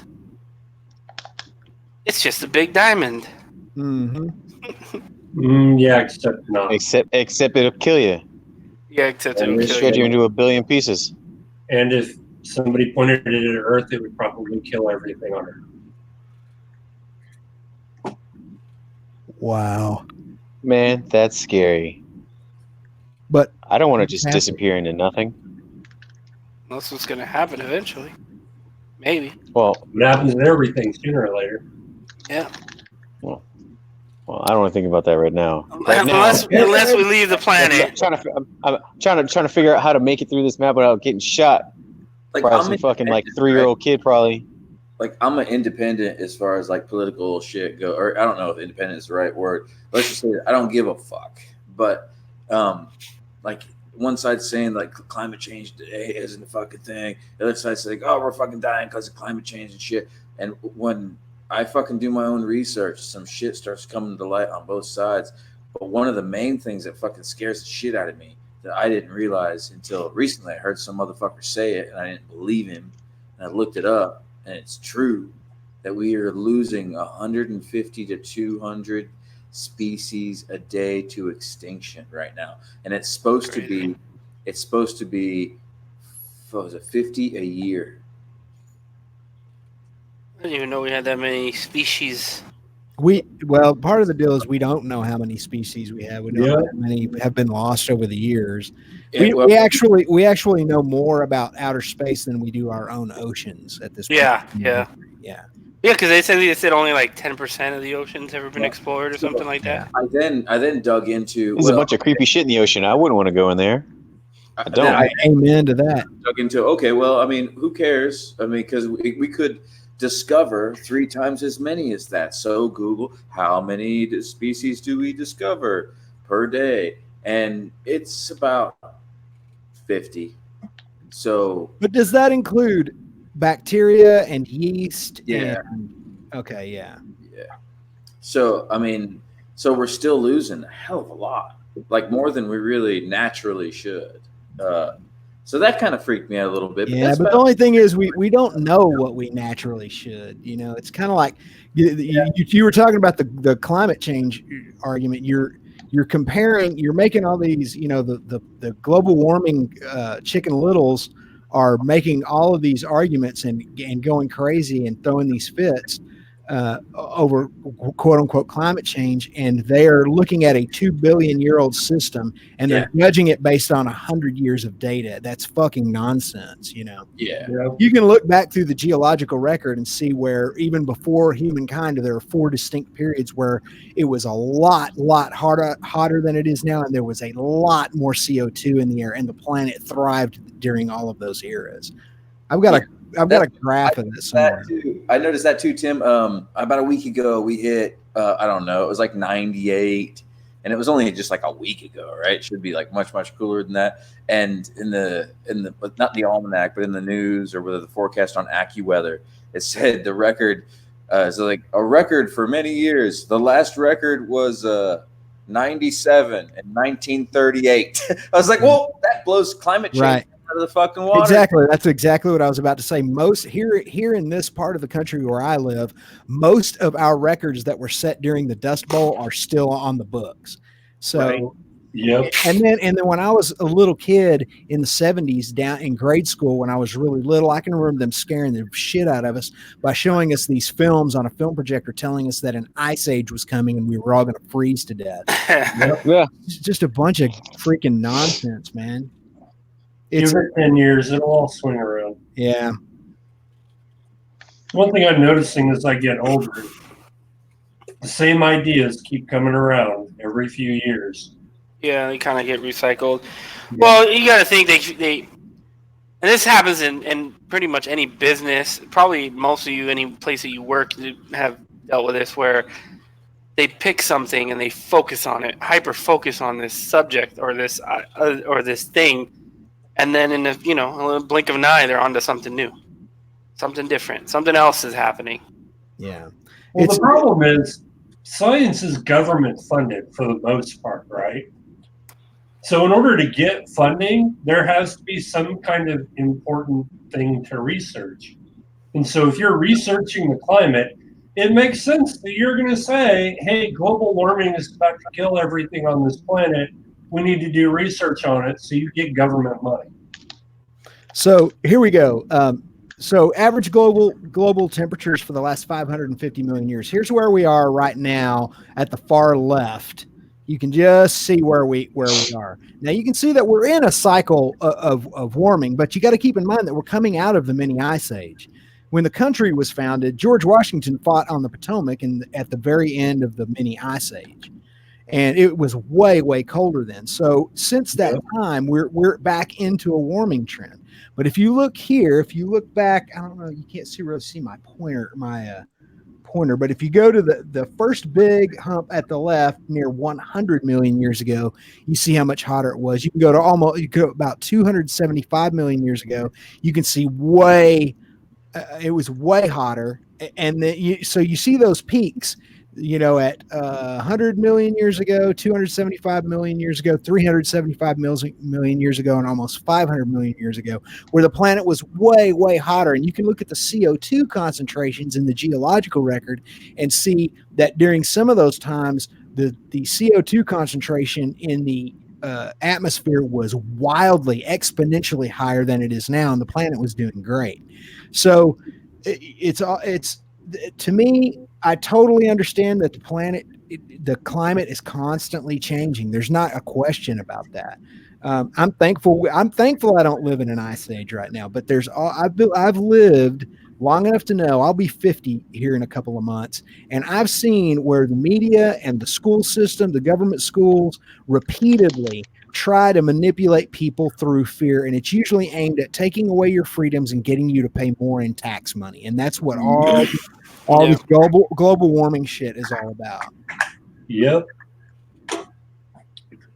So get government money. Yep. Exactly. So what's your take on this whole Colt stopping producing AR-15s? I didn't know that. Oh yeah, they announced that they're no longer going to be making AR-15s. That is one of the. That's going to make Matt cry because he just retired out of law enforcement a couple of weeks ago, and as in all his years as a SWAT commander, the Colt AR-15 was his go-to. Like he still has his. He's had 9 million rounds through it. It rattles and shit when he shakes it. That's how many rounds it's had through it, and he swears up and down that Colt. For consumers, just to be clear. Okay, so they're only going to make them for law enforcement and military. That's okay. There's enough manufacturers of the AR-15s that who cares if Colt's not making them? So not knowing anything about it other than what you just told me, I can only assume that they're doing that because they see a storm on the horizon where the government is going to hold manufacturers of those types of guns liable anytime there's a mass shooting or partly liable, and they don't want to be a part of that. So I think it's a little too late to save them because there are millions of AR-15s. But the thing that's funniest about that is that an AR-15 is one of the least likely guns to be used in a mass murder. Yeah, it's usually handguns. Handguns are 18 times more likely to be used than an AR-15 or an AK-47. And they said that one of the reasons that the assault weapons ban failed the first time they tried it back in the 90s during the Clinton era is because those weapons, even though they get a lot of media attention and people are scared of them and don't understand them. They're very, very highly they're underrepresented rather in mass shootings. Yeah. Well, I mean, this is one of the big reasons why I'm like, I mean, not to try to go into politics, but I'm like, dude, this is how he gets reelected. This is how Trump gets reelected. You guys fucking around. You guys are fucking around. This is what happened. And there will always be, I mean, it makes no sense for Colt to stop making AR-15s because the drug cartels are pumping them out like freaking cotton candy right now. Well, and not just the drug cartels, regular manufacturers are pumping them out. Exactly. You can build one yourself. Yeah, you can build the you can build the what they call the ghost gun, right? You just buy one and then you mill it out yourself. Right. Yeah, you just buy it 50% lower and then you build it out yourself. Yeah, because you don't need to have the and then it doesn't even need the serial number. Nope. You know, honestly, man, I have an AR-15 and it's the gun I shoot the least because it's one of the weakest guns I have. I mean, it's fun to shoot because it's really accurate if you know how to shoot it, but it's low power, and that gun is based on the Armalite 15. It's based on the Armalite rifles. That's what AR stands for. It doesn't stand for a assault rifle. It stands for Armalite. And those weapons were designed originally to be less lethal guns. Our arrogant thinking as Americans was that, you know, whenever one of our guys goes down on the battlefield, we'll send in however many guys it takes to pull him off of the battlefield. And it's better to wound the enemy and put them in that position than it is to just kill the enemy. But what we didn't understand is that most of our enemies don't have the moral fiber we do. They'll leave a dude there to bleed out and they don't care. They'll keep advancing or they'll run and take cover and it's every man for themselves. They're, you know, our culture is unique in that we don't leave any of our guys on the battlefield. Armies all over the world, that we're definitely the exception, not the rule. So what ended up happening is they figured out, especially in Vietnam, that the M16, the Armalite design wasn't a very good design, and it actually cost our guys a lot of lives and casualties and getting hurt and all that because it was a less effective weapon. Although a lot more accurate than the AK-47. So, well, it has a lot of problems when you get it into a area where it gets dirty. That bullet's too light. My dad was telling me about times they'd be shooting into the jungle. You'd hear the bullets ricocheting off leaves. Like, that shell's just way too light. Yeah, it's a super, super light round. It's a 22 caliber round. It's a 223 or 5.56 was the military variant on it. And interestingly, Jim, Vietnam actually tried to get us prosecuted under war crime because they said that the M16 was designed to wound and not to kill. Right. Yeah. M16 was the 5.56 NATO round, same thing as the fucking AR-15 is a high velocity 22. His audio on that one. I've got his audio. We can hear you, Kevin. Tim? Yeah, I can hear you. Tim. Yeah. Okay, so what would you rather have? I have an opinion on this. What would you rather have, a AR-15 or an M1 Garand? Well, I have both. And I'd rather have an AK-47. And I also have an AK-47. And for home defense, the AK-47. No, I'm talking about wartime. Oh, in wartime? Oh, yeah. In wartime, let's prioritize it. So if it's long range combat, the M1. If it's short range combat, the AK-47. Yep. Because I'll tell you what, dude, I've had my AK-47 for about 19 years now, and I've cleaned it once. That motherfucker fires every time. You cannot make an AK-47. I'm with you. Yeah. And I have an SKS, and my biggest problem with all the shit that's going on is they're like, he had an SKS. It's an AR-40 or what is it? 7.62 by 39.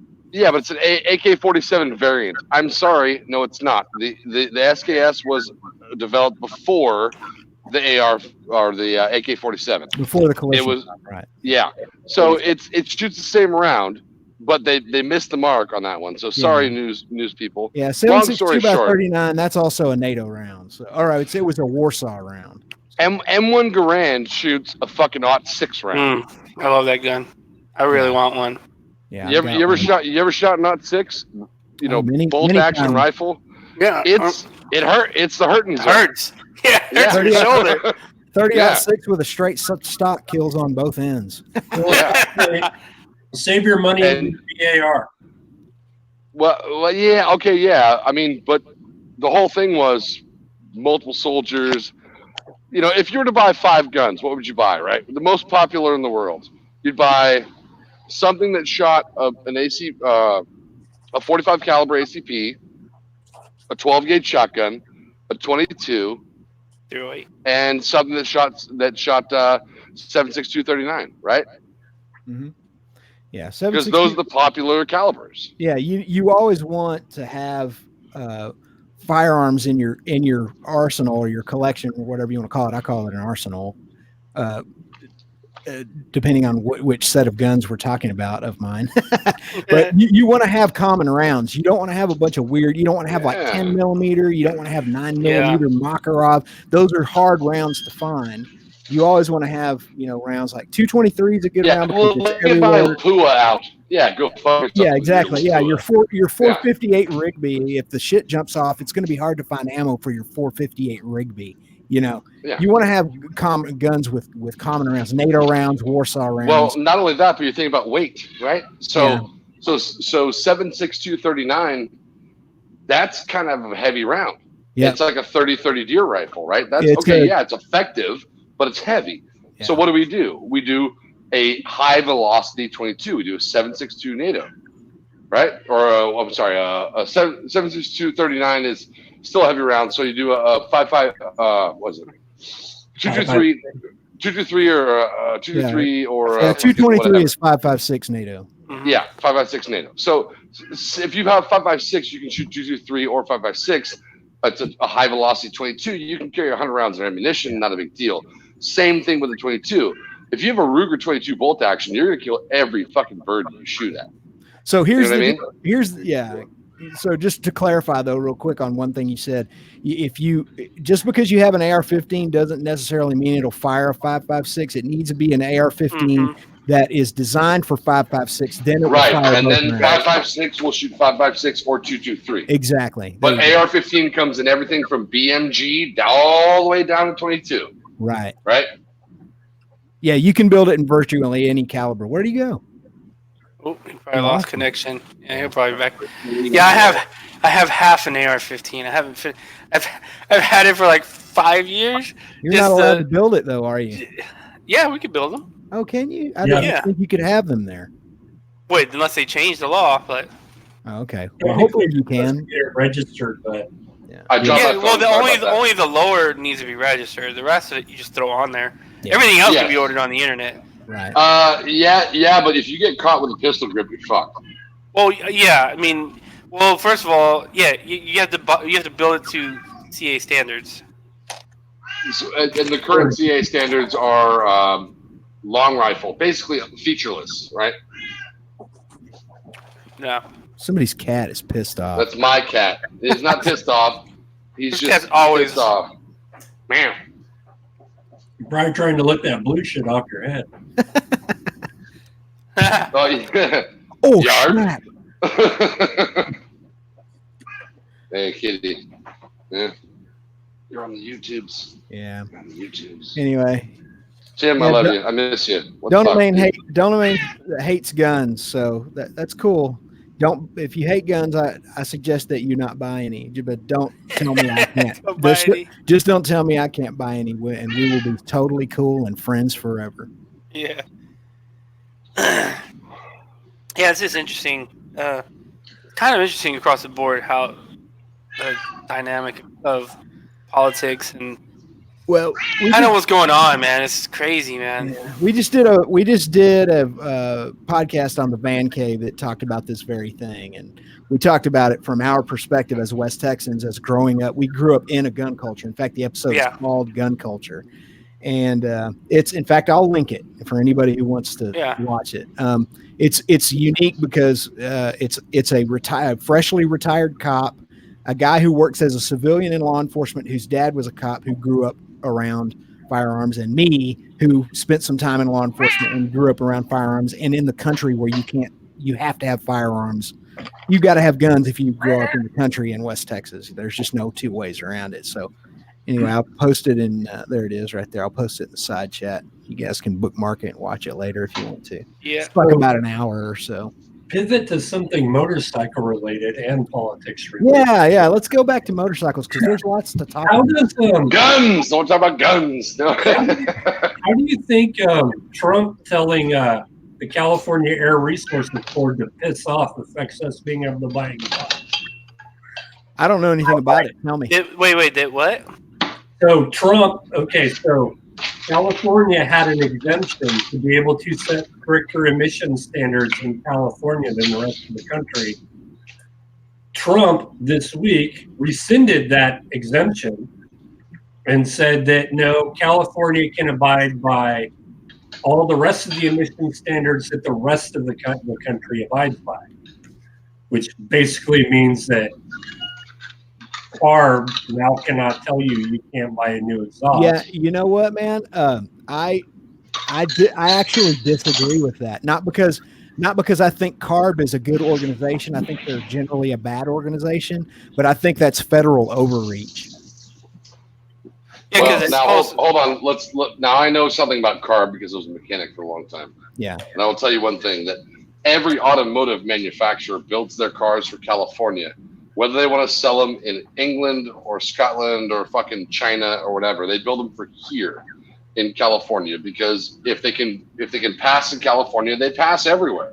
Right. So aftermarket stuff is a different story, but for factory built cars, every major, all right, maybe not Skoda, right, maybe not Citroen, but every major automotive manufacturer, VW, who owns, what does VW own? Bugatti, Bentley, Rolls-Royce, Audi, BMW, yada yada yada. They own everything. Fiat is the other big one. They own Ford and whatever the fuck, or Ford owns Fiat. I'm not sure. But everyone that builds cars for the entire world builds them for California. So if you buy a car in Nevada or Florida, it's built for California. It will pass the emissions in California, period. As long as you don't change anything. Okay. But So why do they have California emissions? Like my buddy Bobby bought a Harley when he lived up near Bakersfield a couple of years ago, and when he moved back to Texas, the first thing he did is took it to the Harley shop and had them remove all the California emissions. Well, now they can don't remove all now, that anyways. You can remove it anyway, yeah, because they do not smog bikes in California yet. Yeah. Yeah, they've been trying to. So the question is, for the longest time, you could not buy an aftermarket exhaust for your bike and get it shipped in California. Yeah, that's what if it has a CARB number, it's legal. CARB, California Air Resource Board. So if it has a now, CARB number, it's good. So, but now that Trump's pulled California's exemption, can we put aftermarket exhausts on our bikes without getting in trouble? Probably not. I will tell you to save your factory exhaust. Exactly. Just in case. Yeah. Yeah. So dude, half the guys I ride with, if you have an Akrapovic, if you have a Wings exhaust, whatever, it's all in California. Wait, let me frame myself up here correctly. Off-road. Yeah. Not street legal. And you can get a ticket for it. But I mean, how many guys ride with combination tail lights?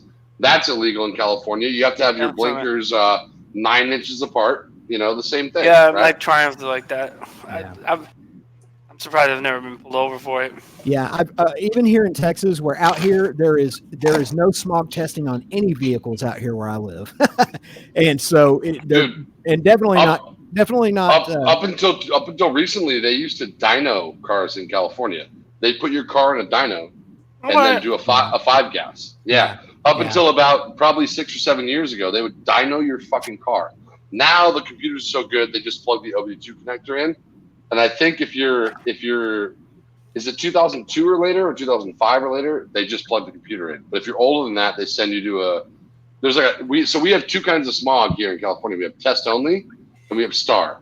And test only is much more stringent because you can't repair it there. So you have to have it smogged, and then if you fail, you have to leave and then come back. But STAR, they can repair it. Yeah. Well, I kept. I mean, I still have the stock exhaust for all my motorcycles, though, just in case something ever happens and I need those stock exhausts. I can pop them back on real quick. But set dude, my fuel controller back to stock, and I'm good to go. My KTM has it has secondary air. If you know what that is, I do. I'm not sure if everyone does. I have oxygen sensors. I have a charcoal canister for evaporative emissions. I have a catalyst in my manifold. Dude, my fucking bike has secondary air. Yeah. Are you kidding me? Motorcycles have all the same emissions crap that a car does. But they never get tested, so it doesn't matter. That's why guys go with the Rottweiler kits and all that stuff. I'm more interested in how this is going to affect us buying an exhaust off Revzilla and getting it shipped to California. I bet it won't matter, because you have to keep in mind, is just like Kevin was saying, that what you're buying is still not an EPA compliant component. Yeah, it's off-road only. So they'll still sell it to you in most cases. Now, they won't sell certain things here, like superchargers and turbos for certain cars. They won't sell it here, but you can get around it by saying it's for off-road use only. Yeah. And actually, I mean, I've got an old D&D pipe on my ZRX 1200R. I've got an old D&D sport. D&D used to make sport bike Dungeons and Dragons. Yeah, no, it's D&D. Yeah, we had that joke too. No, it's D&D exhaust systems. They're in Fort Worth, Texas, and they make mainly cruiser parts now. But back in the late '90s and early 2000s, they made a lot of sport bike stuff. And it said, when you buy it, they give you this big piece of paper that says, "What you have just bought is not street legal in any of the 50 states in the U.S." Well, who is it? Revzilla makes you sign a waiver. Yeah. Exactly. Saying that you won't use it on the street or whatever, probably. That's just them saying, hey, look, it's on you, bud. Just to cover themselves. We know. Yeah, it's CYA. Yeah. Well, that's why you can't get it installed by any dealer as well. You have to install it yourself. Most dealers won't. Like my brother's business, for example. So my brother is a mechanic. He's a medium diesel mechanic, and he and his wife run a truck shop. It's not just a truck shop, they do automotive too, but they specialize in medium diesels, and they have people coming in all the time who have deleted their diesel particulate filters and put programmers and all this other stuff on the truck, and as soon as they roll in, my brother tells them, "I'm not working on that, take it somewhere else." Like all the trucks from California that have like the DEF and all that shit. Yeah, they have DEF fluid and diesel particulate filters. I thought that was a joke when I first heard about that. They're like, diesel exhaust fluid? Is that like blinker fluid? And I was like, wait, it's real? Yeah, Are you kidding me? It's just all it is urea. Yeah. That's been out for a while. They had that right. That was beginning to come in right as I quit driving. Yeah. And then it really hit the mainstream where they really started pushing it. By the way, I'm drinking whiskey. What are y'all Good for you. Congratulations. To you, to your health, sir. To your health. He's drinking whiskey and Coke.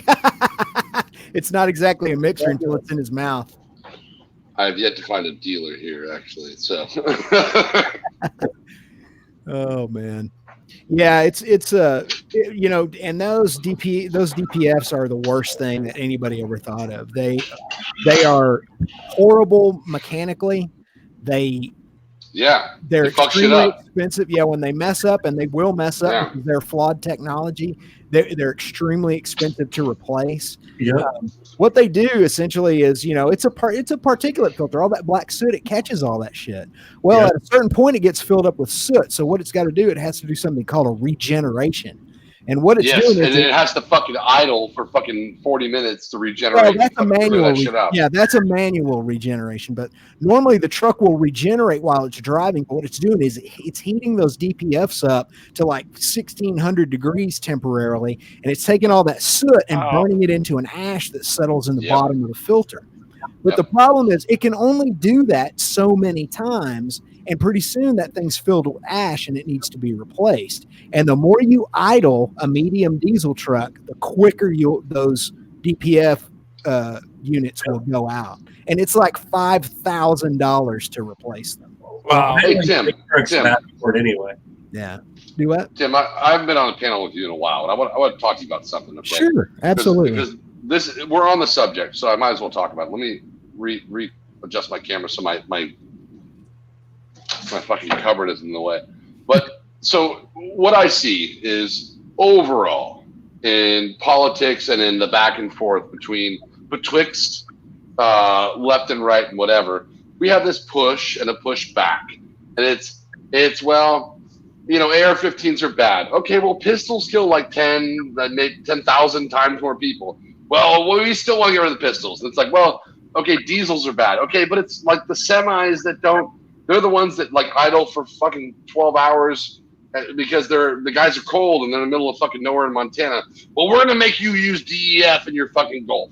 And then it's like, well, you know, we're going to start using hybrids and electric cars. And it's like, but they start with a bigger carbon footprint than a regular Corolla does. Yeah. And it's like, you're fucking up because you're making procedures for the wrong things and you're fucking shit up to begin with. Right. And it's affecting people that maybe don't have a problem. Like the guy or gal who gets a diesel Golf is better off than somebody who gets the electric one, because the electric one starts with the carbon footprint 10 times the size of the car that's diesel.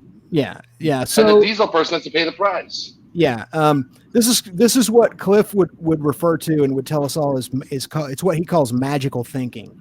So here's a perfect example. So right now, California is pushing for renewables, big time renewables. They want everything to run on batteries.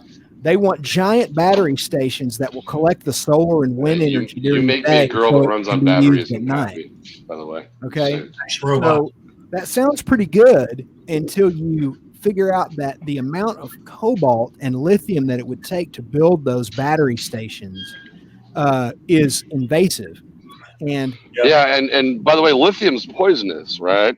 I don't know the answer to that, but yes, in high doses it is. Okay, so the point I'm trying to make here is that in order to create this world in California where everybody's driving an electric vehicle, you have to mine massive amounts of, in particular, cobalt, but also lithium, and they will not allow lithium. Well, they won't allow cobalt mining in California on a large scale because of the damage that it causes to the environment. It's magical thinking. We're going to mainland China, Japan, everybody use India, an electric product and make it all renewable, but at the same time, we won't mine the minerals that are necessary to create the batteries. So it is a catch. It's more than a catch-22. They're actually trying to create a world that would do more damage to the environment conceivably in some areas than it would if they just used petroleum products. Yeah. Well, the problem, I think, goes deeper than that. It's short-term solutions to long-term problems because you haven't figured out the long-term solution. That's exactly right. It's exactly that's a big part of it, in my opinion. And I'm all for electric stuff. I'm telling you right now, if somebody came out with an electric motorcycle that costs like $8,000 and it would go 300 miles between charges and do 150 miles an hour and would recharge in 30 minutes, I'd buy one. I'm totally into it. Yeah, Tim, I've been saying this for years. Okay, you want a solution? Here's your solution. Okay, nuclear power plants. All right, they're not as dirty as everyone says they are. And you play with slot cars when you were a kid. All right, so make the number 1 and number 2 lane slot car lanes. Right, you have an electric car with a battery. When you're on the freeway sitting in traffic, you're being charged by the road. Okay, all right, fine. You pull off. You got 150, 200 miles to get home. Whatever. But when you're on the freeway, you're on the grid, okay? You make the cat's eyes, the reflectors in the road, sensors, right? They not only ping off your vehicle, they give it an identity and see how much you've charged, yada, yada. Doesn't seem that fucking hard to me. Yeah. They can look at your camera on your Xbox and watch you whacking off the fucking Abigail Mac, but they can't make a car that charges on the fly. Right. Well, they kidding me? They can. They've had them here in San Francisco since the 1800s. So I'm sorry, they can do it. The answer to what you're trying to say is the answer to the world that you're talking about is that you have to have a lot of Generation 3 nuclear power, and that's another thing that while it would make this whole transition to electric much easier. That's another thing that, particularly in California, they fight against. They want all this electric stuff, but they don't. Because they're fucking stupid. Yeah, it's like they think that all this electricity is going to magically come out of the air, that it has no consequence, or that it has no environmental invasiveness, and it has a lot. And they're not acknowledging that. They'll acknowledge it when they refuse to allow a cobalt mine to be started, or they'll acknowledge it when they refuse to let a Generation 3 nuclear power plant be built. You know, they acknowledge it then, but they're acknowledging it in a passive aggressive way. And let's let them mine batteries in other countries that destroys their ecosystem. But over here, we're fine. Let's let the humans shit in front of the $1 million apartments in San Francisco, use needles and yada yada. Neil and I were talking about this the other night. Is that when you were driving down the road in your completely electric car with your self-righteous attitude, you need to understand that in the third world, a lot of human beings are suffering so you can have those batteries. Mm-hmm. Yeah, just like your iPhone, where they put fucking suicide nets to catch you when you jump off the fucking 10th story to kill yourself, and they put you back to work. Are you fucking kidding me? They need to start sinking money into figuring out root technologies, right? When you sit down and you think that every single power plant in the United States, with the exception of the solar panels and wind turbines, is simply a giant fucking water heater, really? You can't figure out a different way to make electricity than boiling water. Well, look at our nuclear subs and our nuclear fucking aircraft carriers. They have a nuclear reactor on them, and they run off steam and electricity, steam-based electricity. Mm-hmm. It's been the standard for what, 30 years, 40 years? Right. It's classified. Why does it have to continue to be the standard, though? You mean of all the energy that a nuclear reaction produces, boiling water is the best thing that you can do with it? Let's start sinking some money into research to figure out how we can capture more of that. I gotta say, I'm not well versed in the actual, transfer of energy between changing states between liquid and vaporous water and how that affects. Okay. But I'm also not an engineer. So a nuclear reactor boils water to turn it to steam. To turn a turbine. Yeah, it works like any other power plant, except for that the fuel is nuclear instead of coal or natural gas. Yeah. All we're doing is boiling water. We can't figure out a better way to capture the energy from that other than boiling water. Well, you're missing one point, and I hope that Tim comes along with me on this. When you talk about petroleum, you're not talking about gasoline. You're talking about gasoline, diesel, cetane, propane, benzene, plastic, propane accessories. You're talking about everything that you use in your daily life. All the synthetic fabrics you have are based on petroleum. Yeah. The computer screen you're looking at right now is made from oil.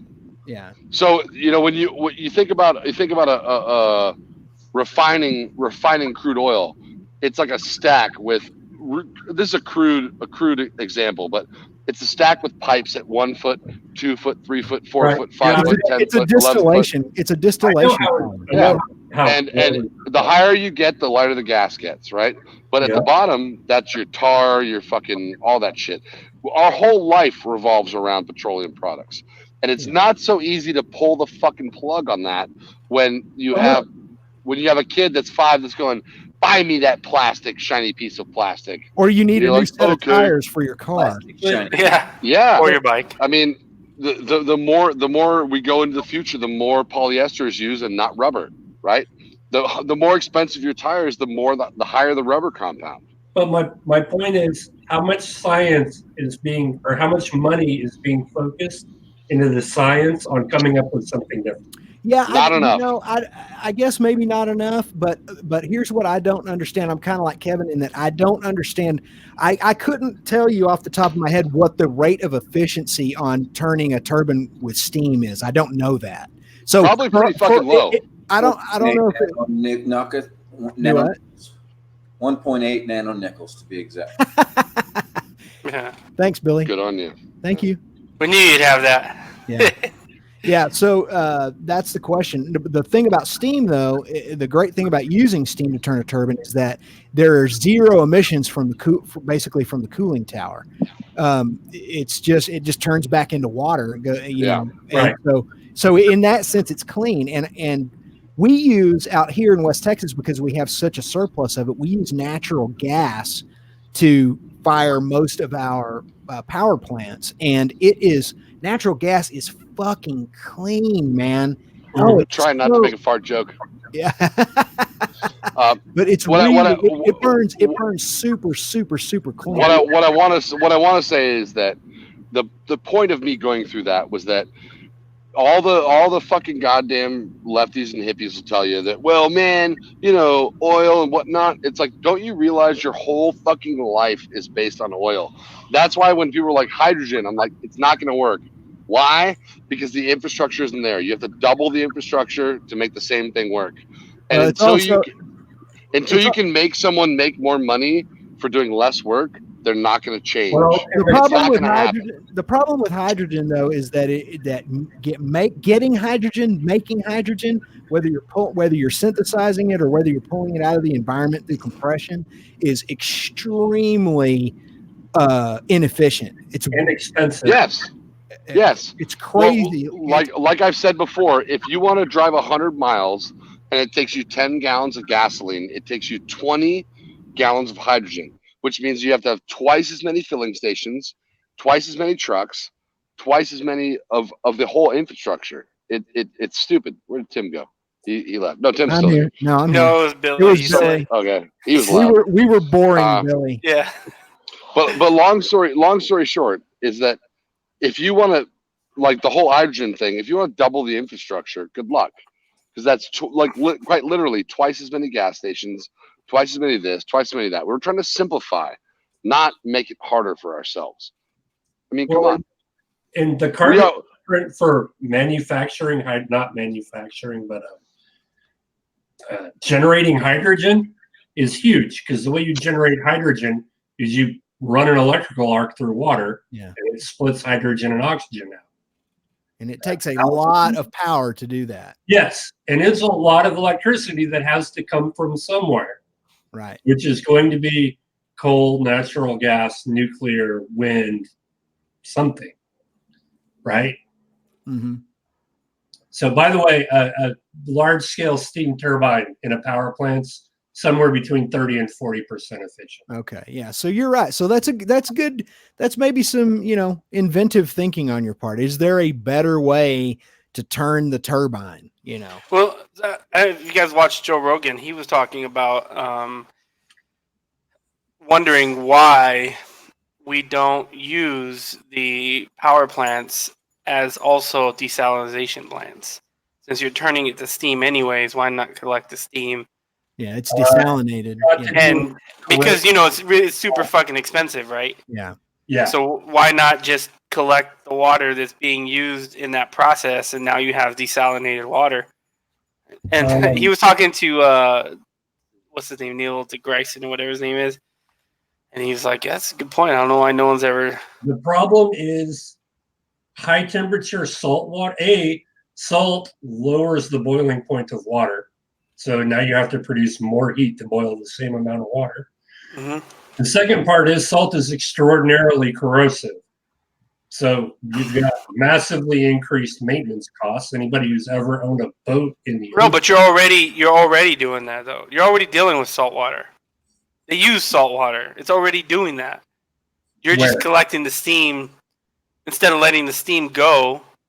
You're collecting the steam, and that's now desalinated water. Don't use salt water. It's basically distilled water. If you capture the steam and let it recondensate, it's pure water. Distilled water, yeah, exactly. Yeah. So that's what he was just making that point, is to like, why don't we do this? And he was like, that's a good point. I haven't fucking any idea why we don't do that, because, we're limited on water to an extent. Well, and desalination plants are super expensive. Mm-hmm. Yep. Exactly. Yeah, and that was the thing, is like, if it's so expensive, why not just use what we're already doing? I mean, it'd probably be too expensive to do now, but like if you were to build a new plant, something to ponder.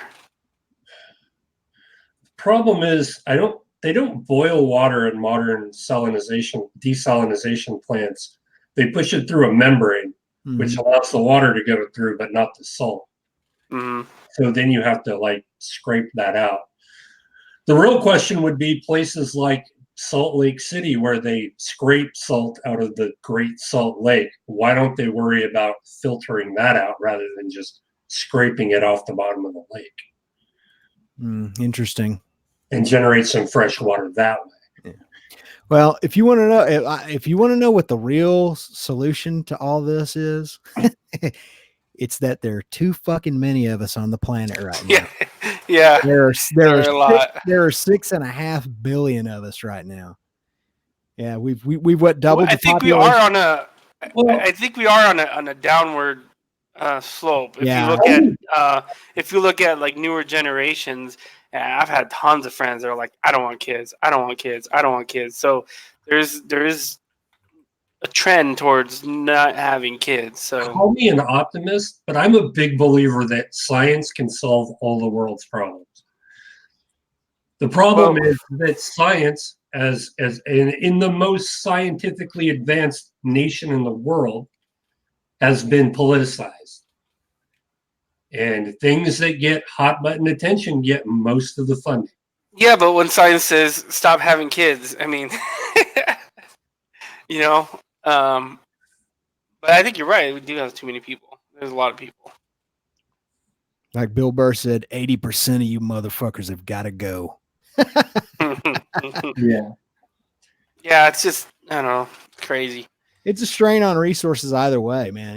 We could burn fossil fuels forever if the population of the Earth was still 1 billion like it was in 1825, Yeah, and that alone is another thing to take into account. I figured it out.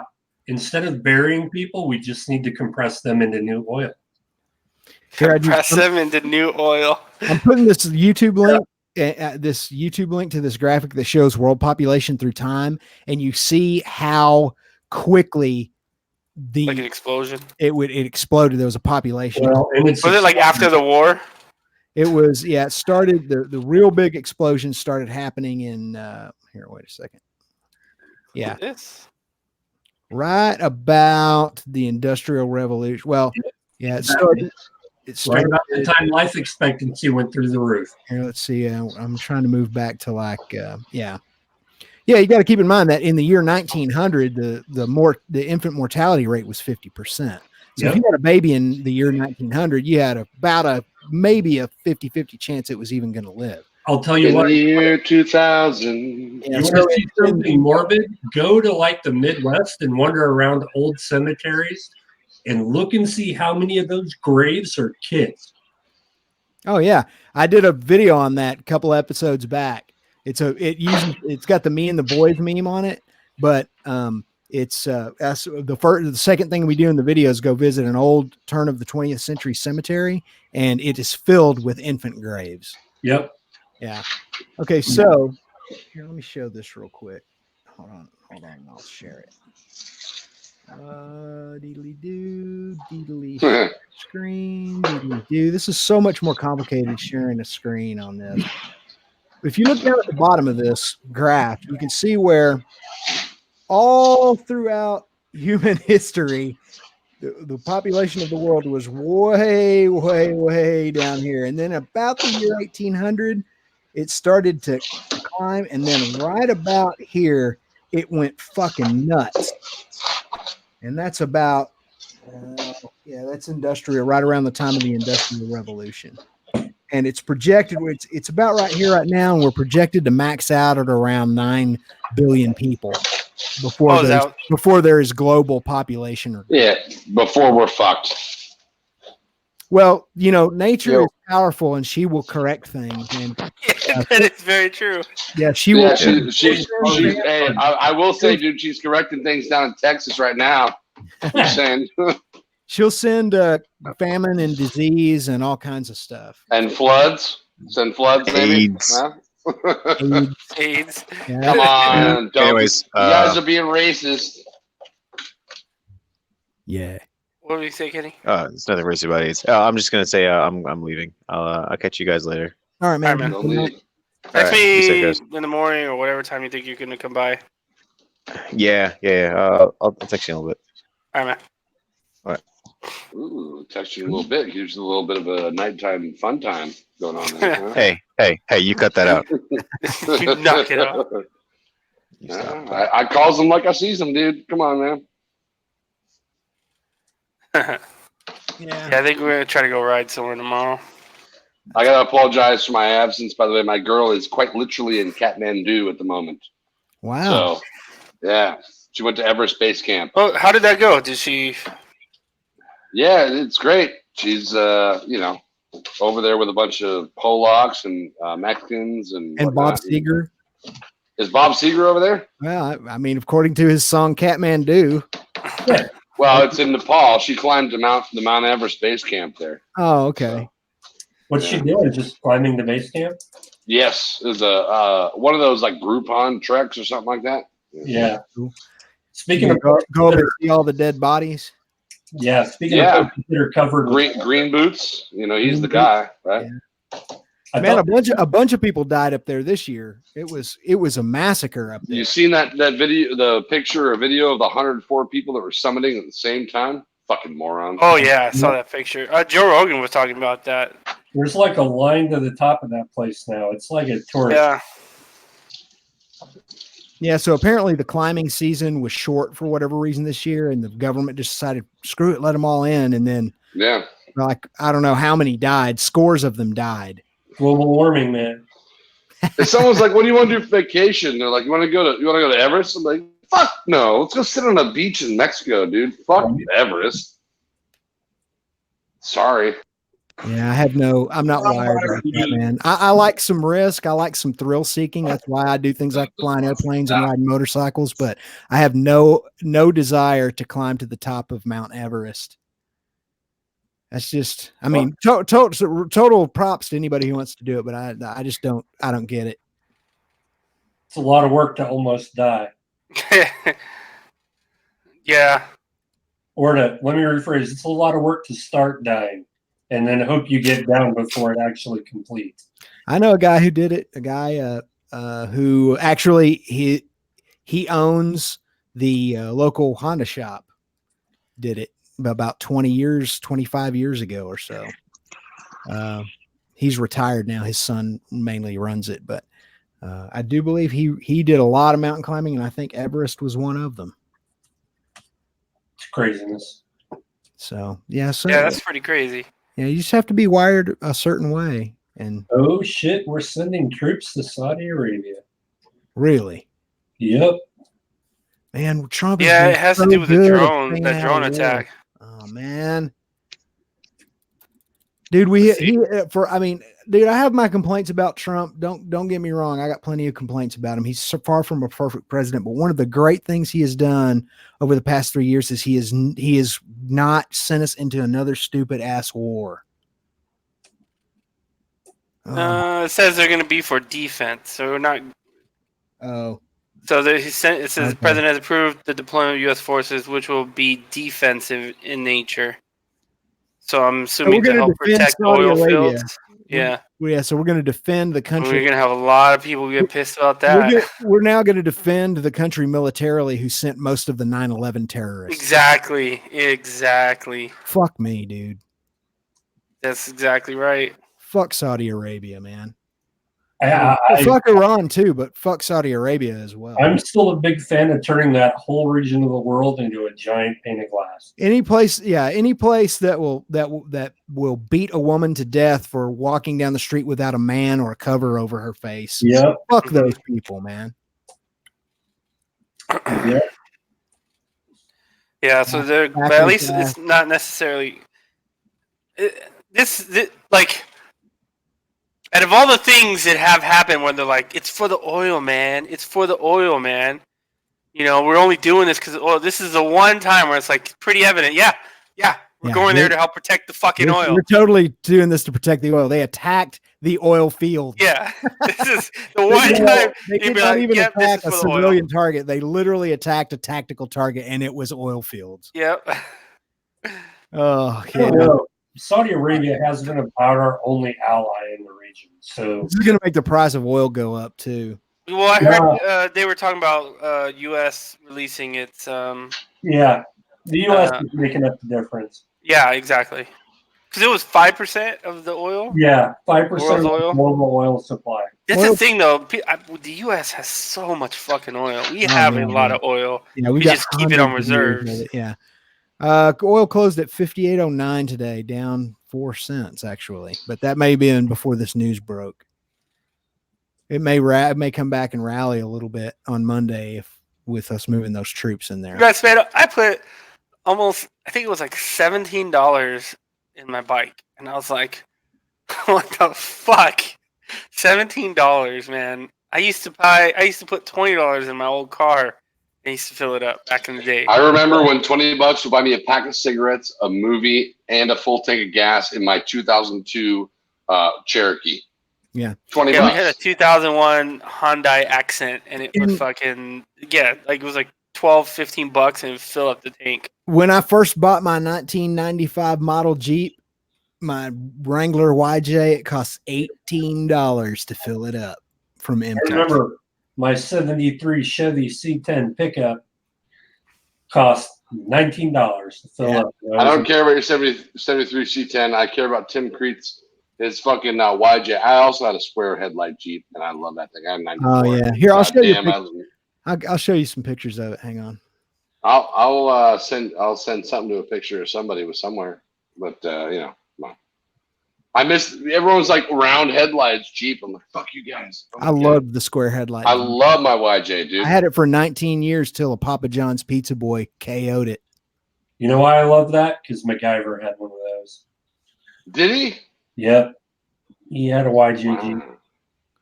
Jurassic Park Jeeps were YJs too. Yes, they were. Yep. Yes, they were.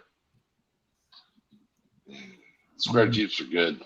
I got to move. Remember, you had like the 2 big gauges in front of you and the 4 in the middle. You're like, oh man, so nice, so nice.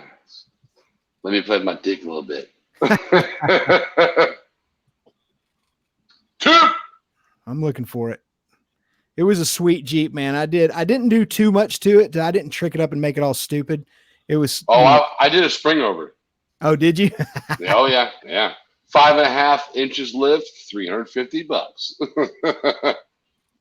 What I didn't know is that I was shit at welding, and the first time I had to slam on the brakes, the welds broke because they were bird shit welds, and I almost flipped the sumbitch.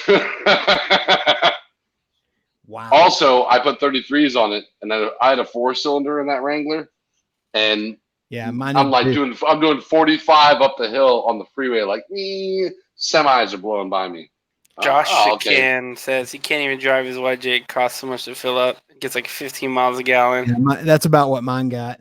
And I'd get it out on the highway and go right into the wind with that 4-cylinder freaking pegged out doing 70 miles an hour, full throttle, and it would get like 8 miles to the gallon. So you remember remember 93 and prior, they had that like the half rear roll bar, right? Yeah, it was a kind of a slope down. It didn't have like the slam square. back.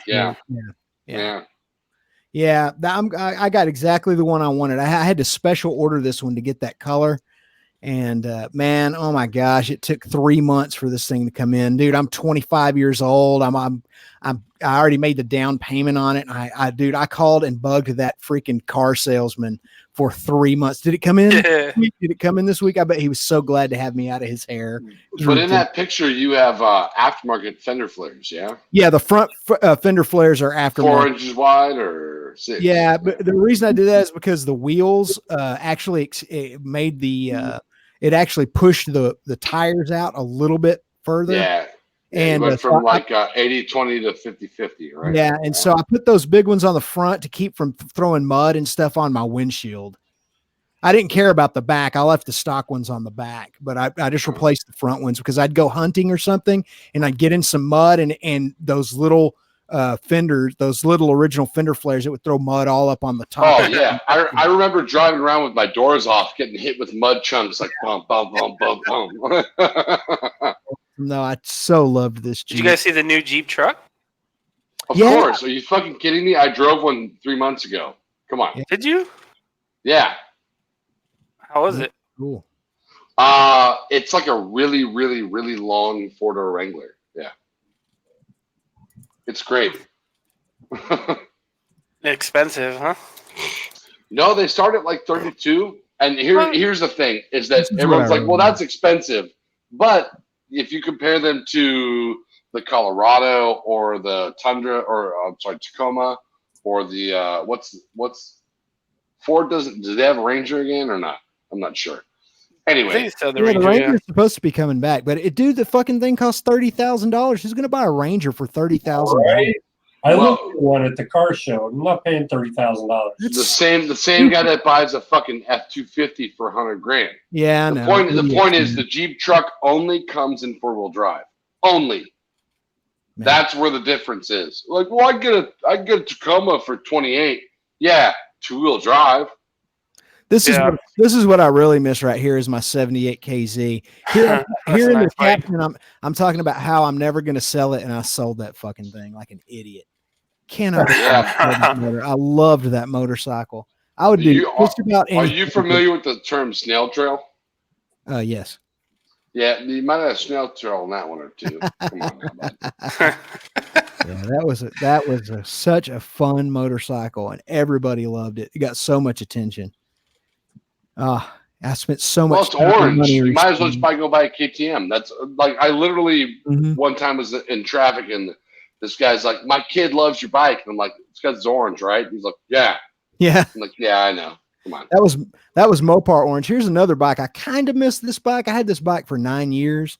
I missed how stable it was and how fast it was, but that bike was a torture rack to ride, man. It looks a torture rack. That's a 10 seat there, huh? Mm-hmm. Hey, Tim, it was just the ergonomics. Tim, I got something for you to look up. Okay. I want you to look up one-wheel drag bikes. Okay.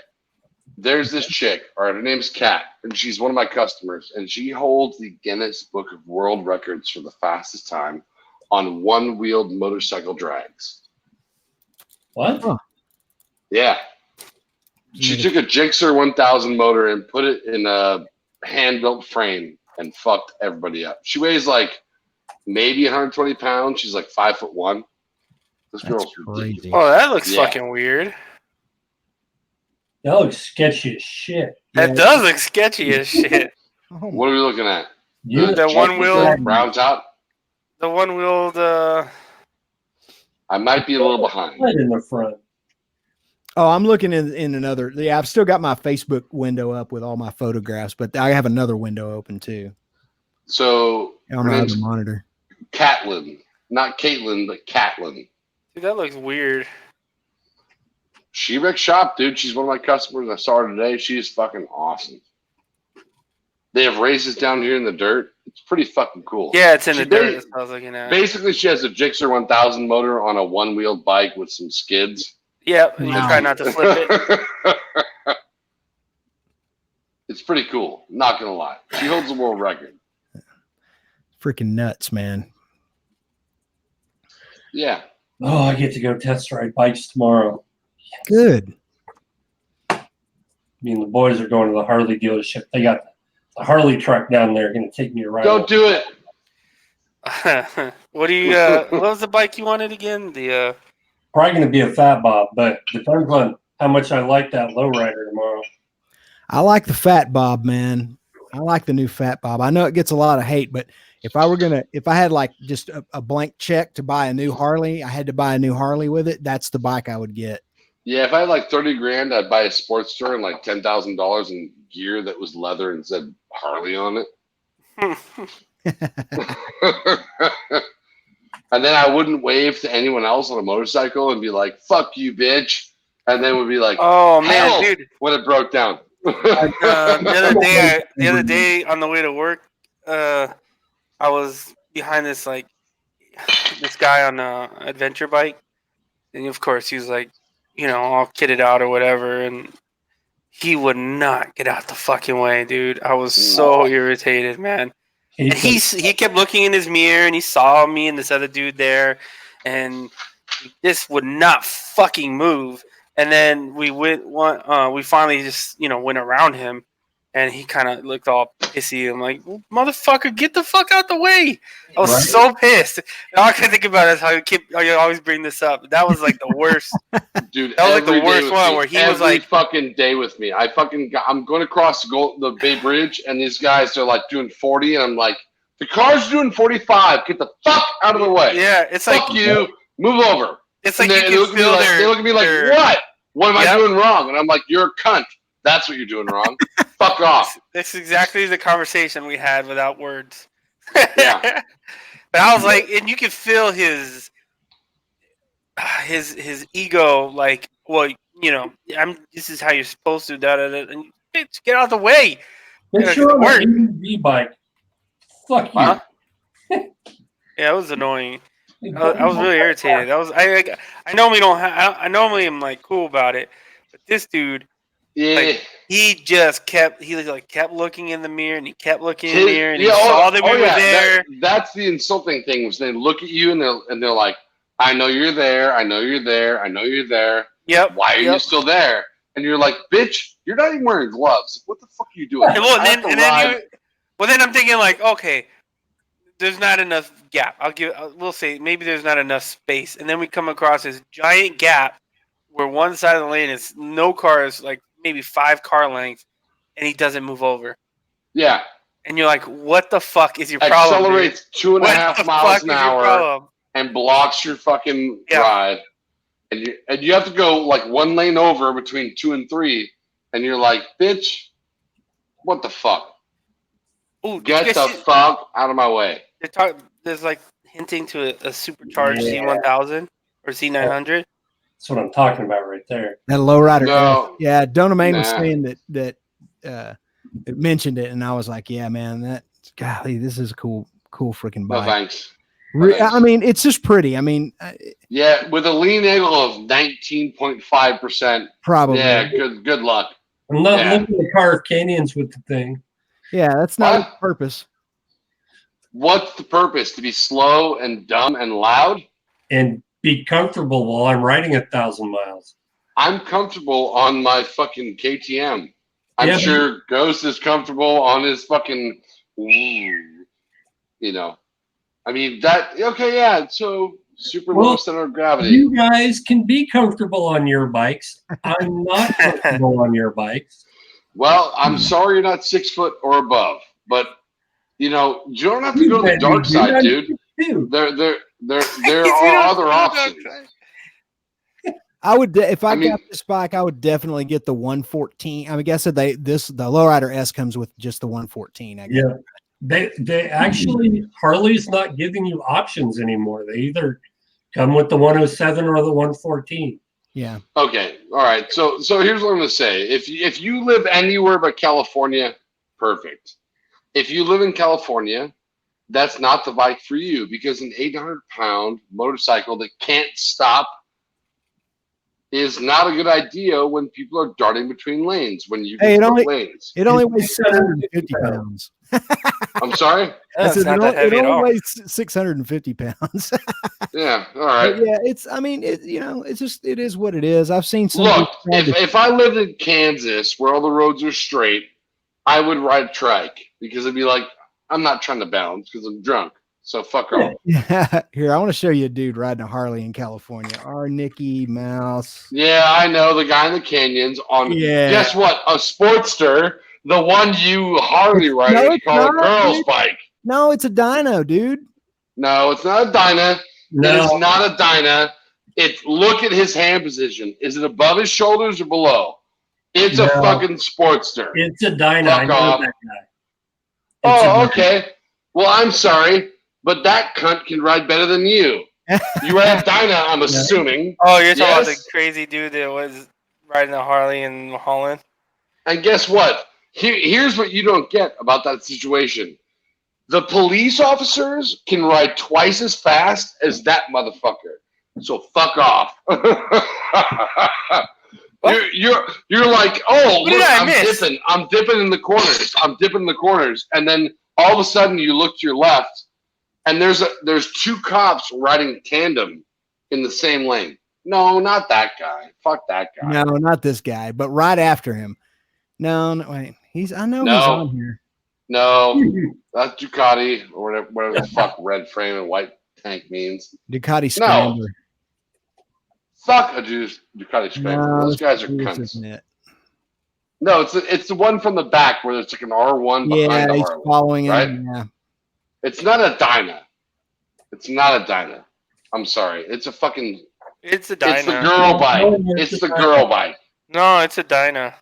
No, it isn't. Yeah. It's your mom's fucking titties is what it is. Here, I'll find it. Fast Harley.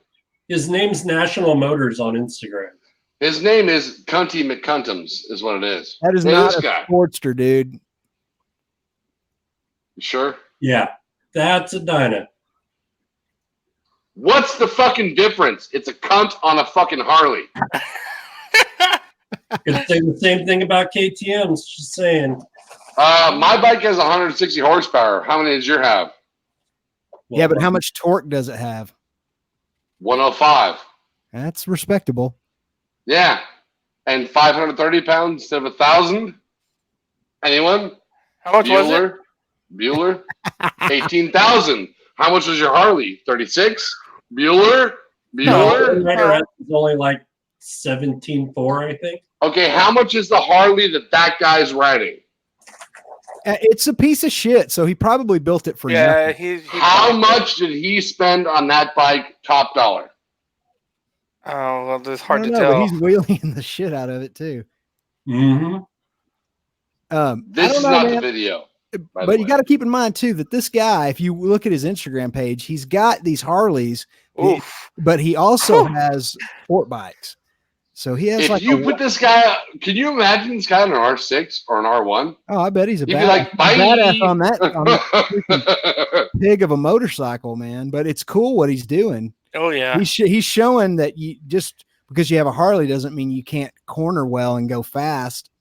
You don't have to be a fat. He's showing that all of you are lying to yourselves, and that his woman can outride you. Is basically what he's saying. That's pretty cool though. Yeah, he's he's gonna do a rolling burnout. Can I tell you a story real quick? Oh, of course. We're just watching this video. So I was at the rock store one time, and with a good friend of mine who had been riding for 15 years, and he had an RC51 and an SV650 and a fucking R1. By the way, that's a Dyna Lowrider S. Yeah, that's a Dyna Lowrider. Yeah. Okay, who gives a shit? It's a fucking piece of shit bike. Okay. All right. Long story short. Okay, long story short. Harleys, man. Well, fuck Harleys. They're good at one. They're good at one of two things: being comfortable, being cunty, and riding in a straight line. Sorry. Well, this guy's not riding in a straight line. Is he not? He seems to be smoking his rear tire and not right doing much now. of it. But the previous, he was not. Go back a little bit, shall we? Okay, we're talking about Derek Jeter. Okay, fuck off. Okay, anyway. Derek Jeter motorcycles. Is that what you're saying? Yeah, the fucking cuntiest of the cunty motorcycle riders. All right, you get 1 in a million, right? All right. Long story short, one of my best friends been riding motorcycles forever. Right, me and him. I was on my 690. He was on the Grom. We're ripping through Latigo. Remember, Ghost? We did that together. Yada yada. Badass. And then we went to fucking what's that fucking place where the dumbasses gather? Rock Store. That's what it is. Rock Store, yeah. So, and me and him are looking, and he's in full leathers, and I'm in full gear. And we look at these two guys, and they're wearing like vests, and they're like 21 years old. And they're riding 1,000-pound Harleys, right? The big boys, the Road Kings, the fucking wide glides, the fucking I don't care about handling. You know, like my dad did this, my dad did that. And we were like, laughing at him, right? Guy moseys on out of the parking lot and does a 12 o'clock wheelie on a fucking 1,000-pound Harley. And I was like, what? Mm-hmm. And he looked back at me and he was like, what? And the next guy, his buddy, same thing. 1,000. Maybe it was that guy had a 1,000-pound Harley. The next guy had a 1,200-pound Harley. Fucking what? Fucking stand-up wheelie on a 12 14,000-pound Harley guy does a fucking stand-up wheelie. And I'm like, are you fucking kidding me? And both him and I were fucking humbled. I like how you tell stories. We were like, you know what? All right, maybe we judge those guys wrong. All right, those guys are all right. And me and him, we rode off on the Grom and the 690, and we're like, those guys are pretty cool. Well, here I'll tell you, man. This right here, this is where Harley always loses me. That Lowrider S is $18,000. Let me explain something to you. There is not a motorcycle on planet Earth that is worth $18,000. To me, I would not spend that kind of money on any motorcycle. The fucking 1290 was 18.5 there, bud. Yeah, well, that's. I And mean, you can ride nuts to butts anytime you want when you come to California. Yeah. So I don't know. Part of that Lowrider S is you're paying for a name. Yeah. Not Harley Davidson, but the Lowrider S name. Because you look at the regular Lowrider, it's $5,000. Well, what, $4,000 cheaper?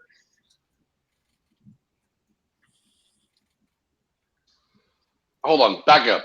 I just want to make sure that Tim knows I'm not glossing over that Harley riders are legit, have their legit perspective. No, But- I do. I know. I will say I was surprised when I saw two 21-year-old men do stand-up fucking wheelies on 1,000-pound motorcycles, and Yeah. it blew my mind.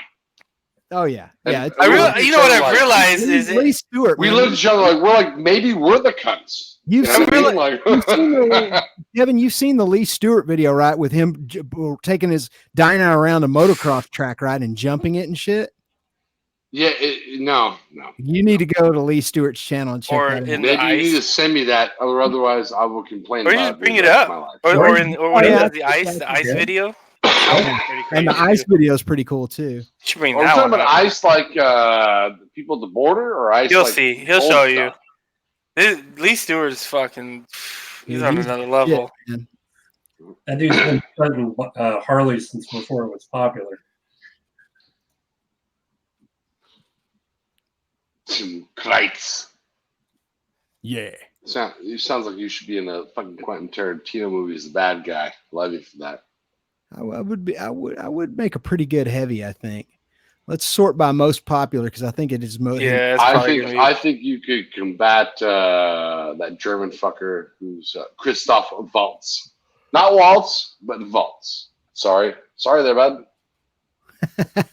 Well, it's not. I at heard the he's top. jumping a Harley Davidson on a. Oh, there's a Frozen one. yeah, Oh, yeah, there's that the one. Frozen one is pretty badass too. Yeah, Frozen. is that this, chick, Frozen fat bitches in the supermarket riding Harleys. That dude, what's going that on here? chick in the Frozen video is. Oh my god, man!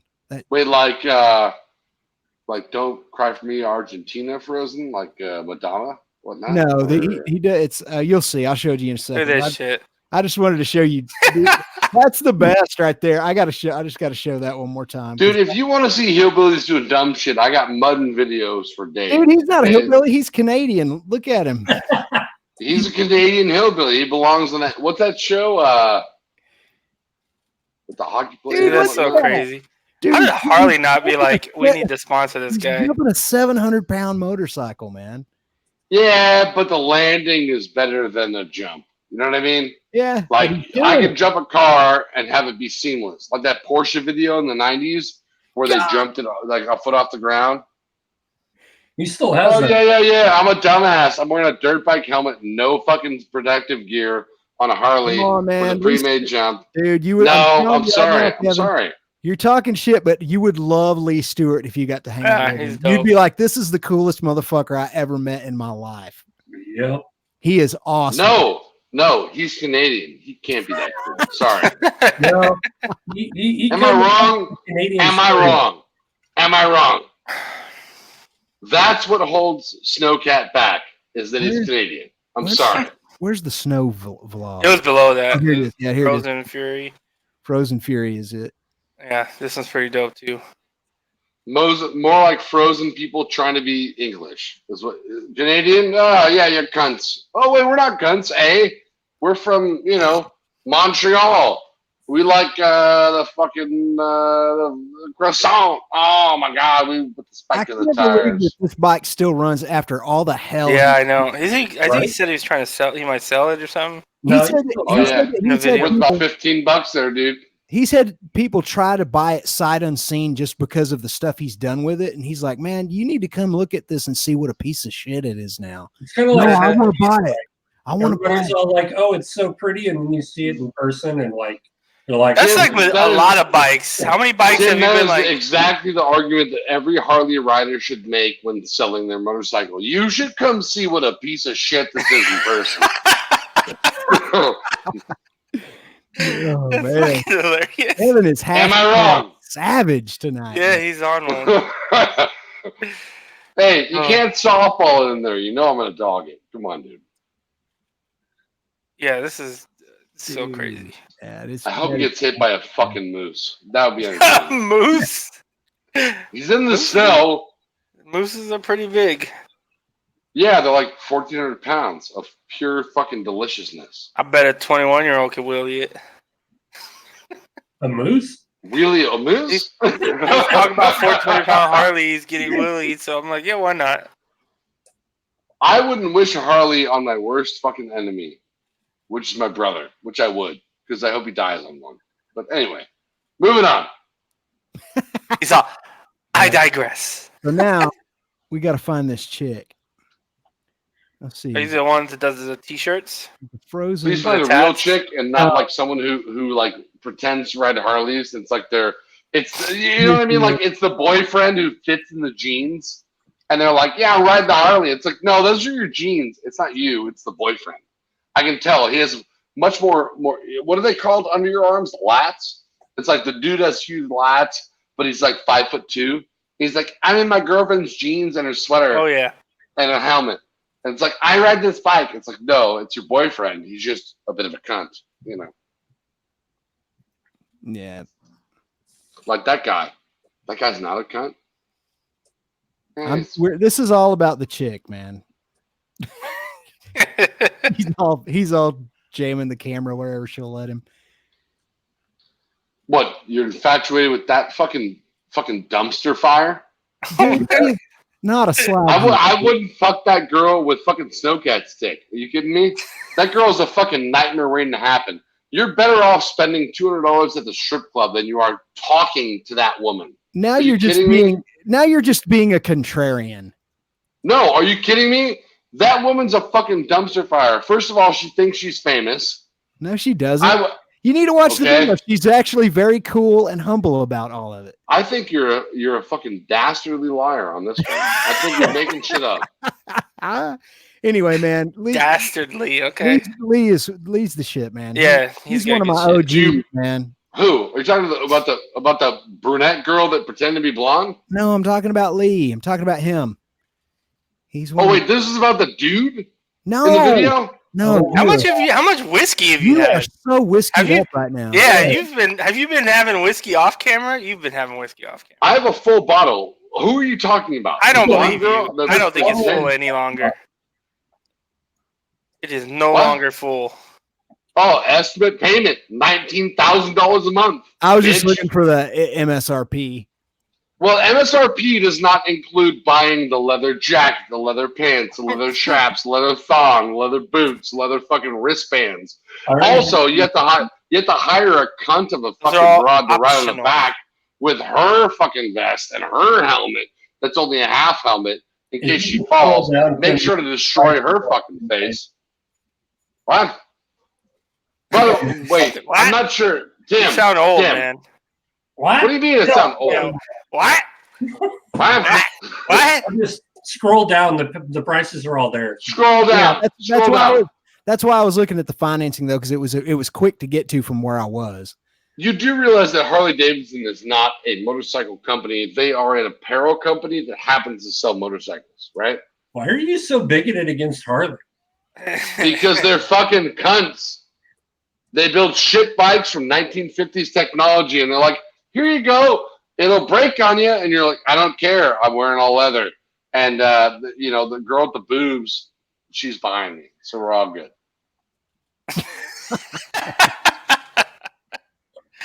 Wow. Oh man. I'm gonna call that racial profiling. I would rather ride a fucking Grom upside down and backwards than sit on a Harley Davidson. Sorry. Well, I like Groms too. I like pretty much all motorcycles. I think they're badass. I like anything on two wheels. I would ride a midget stripper to the ends of the earth. Okay, fuck off. Except the streets are terrible. What?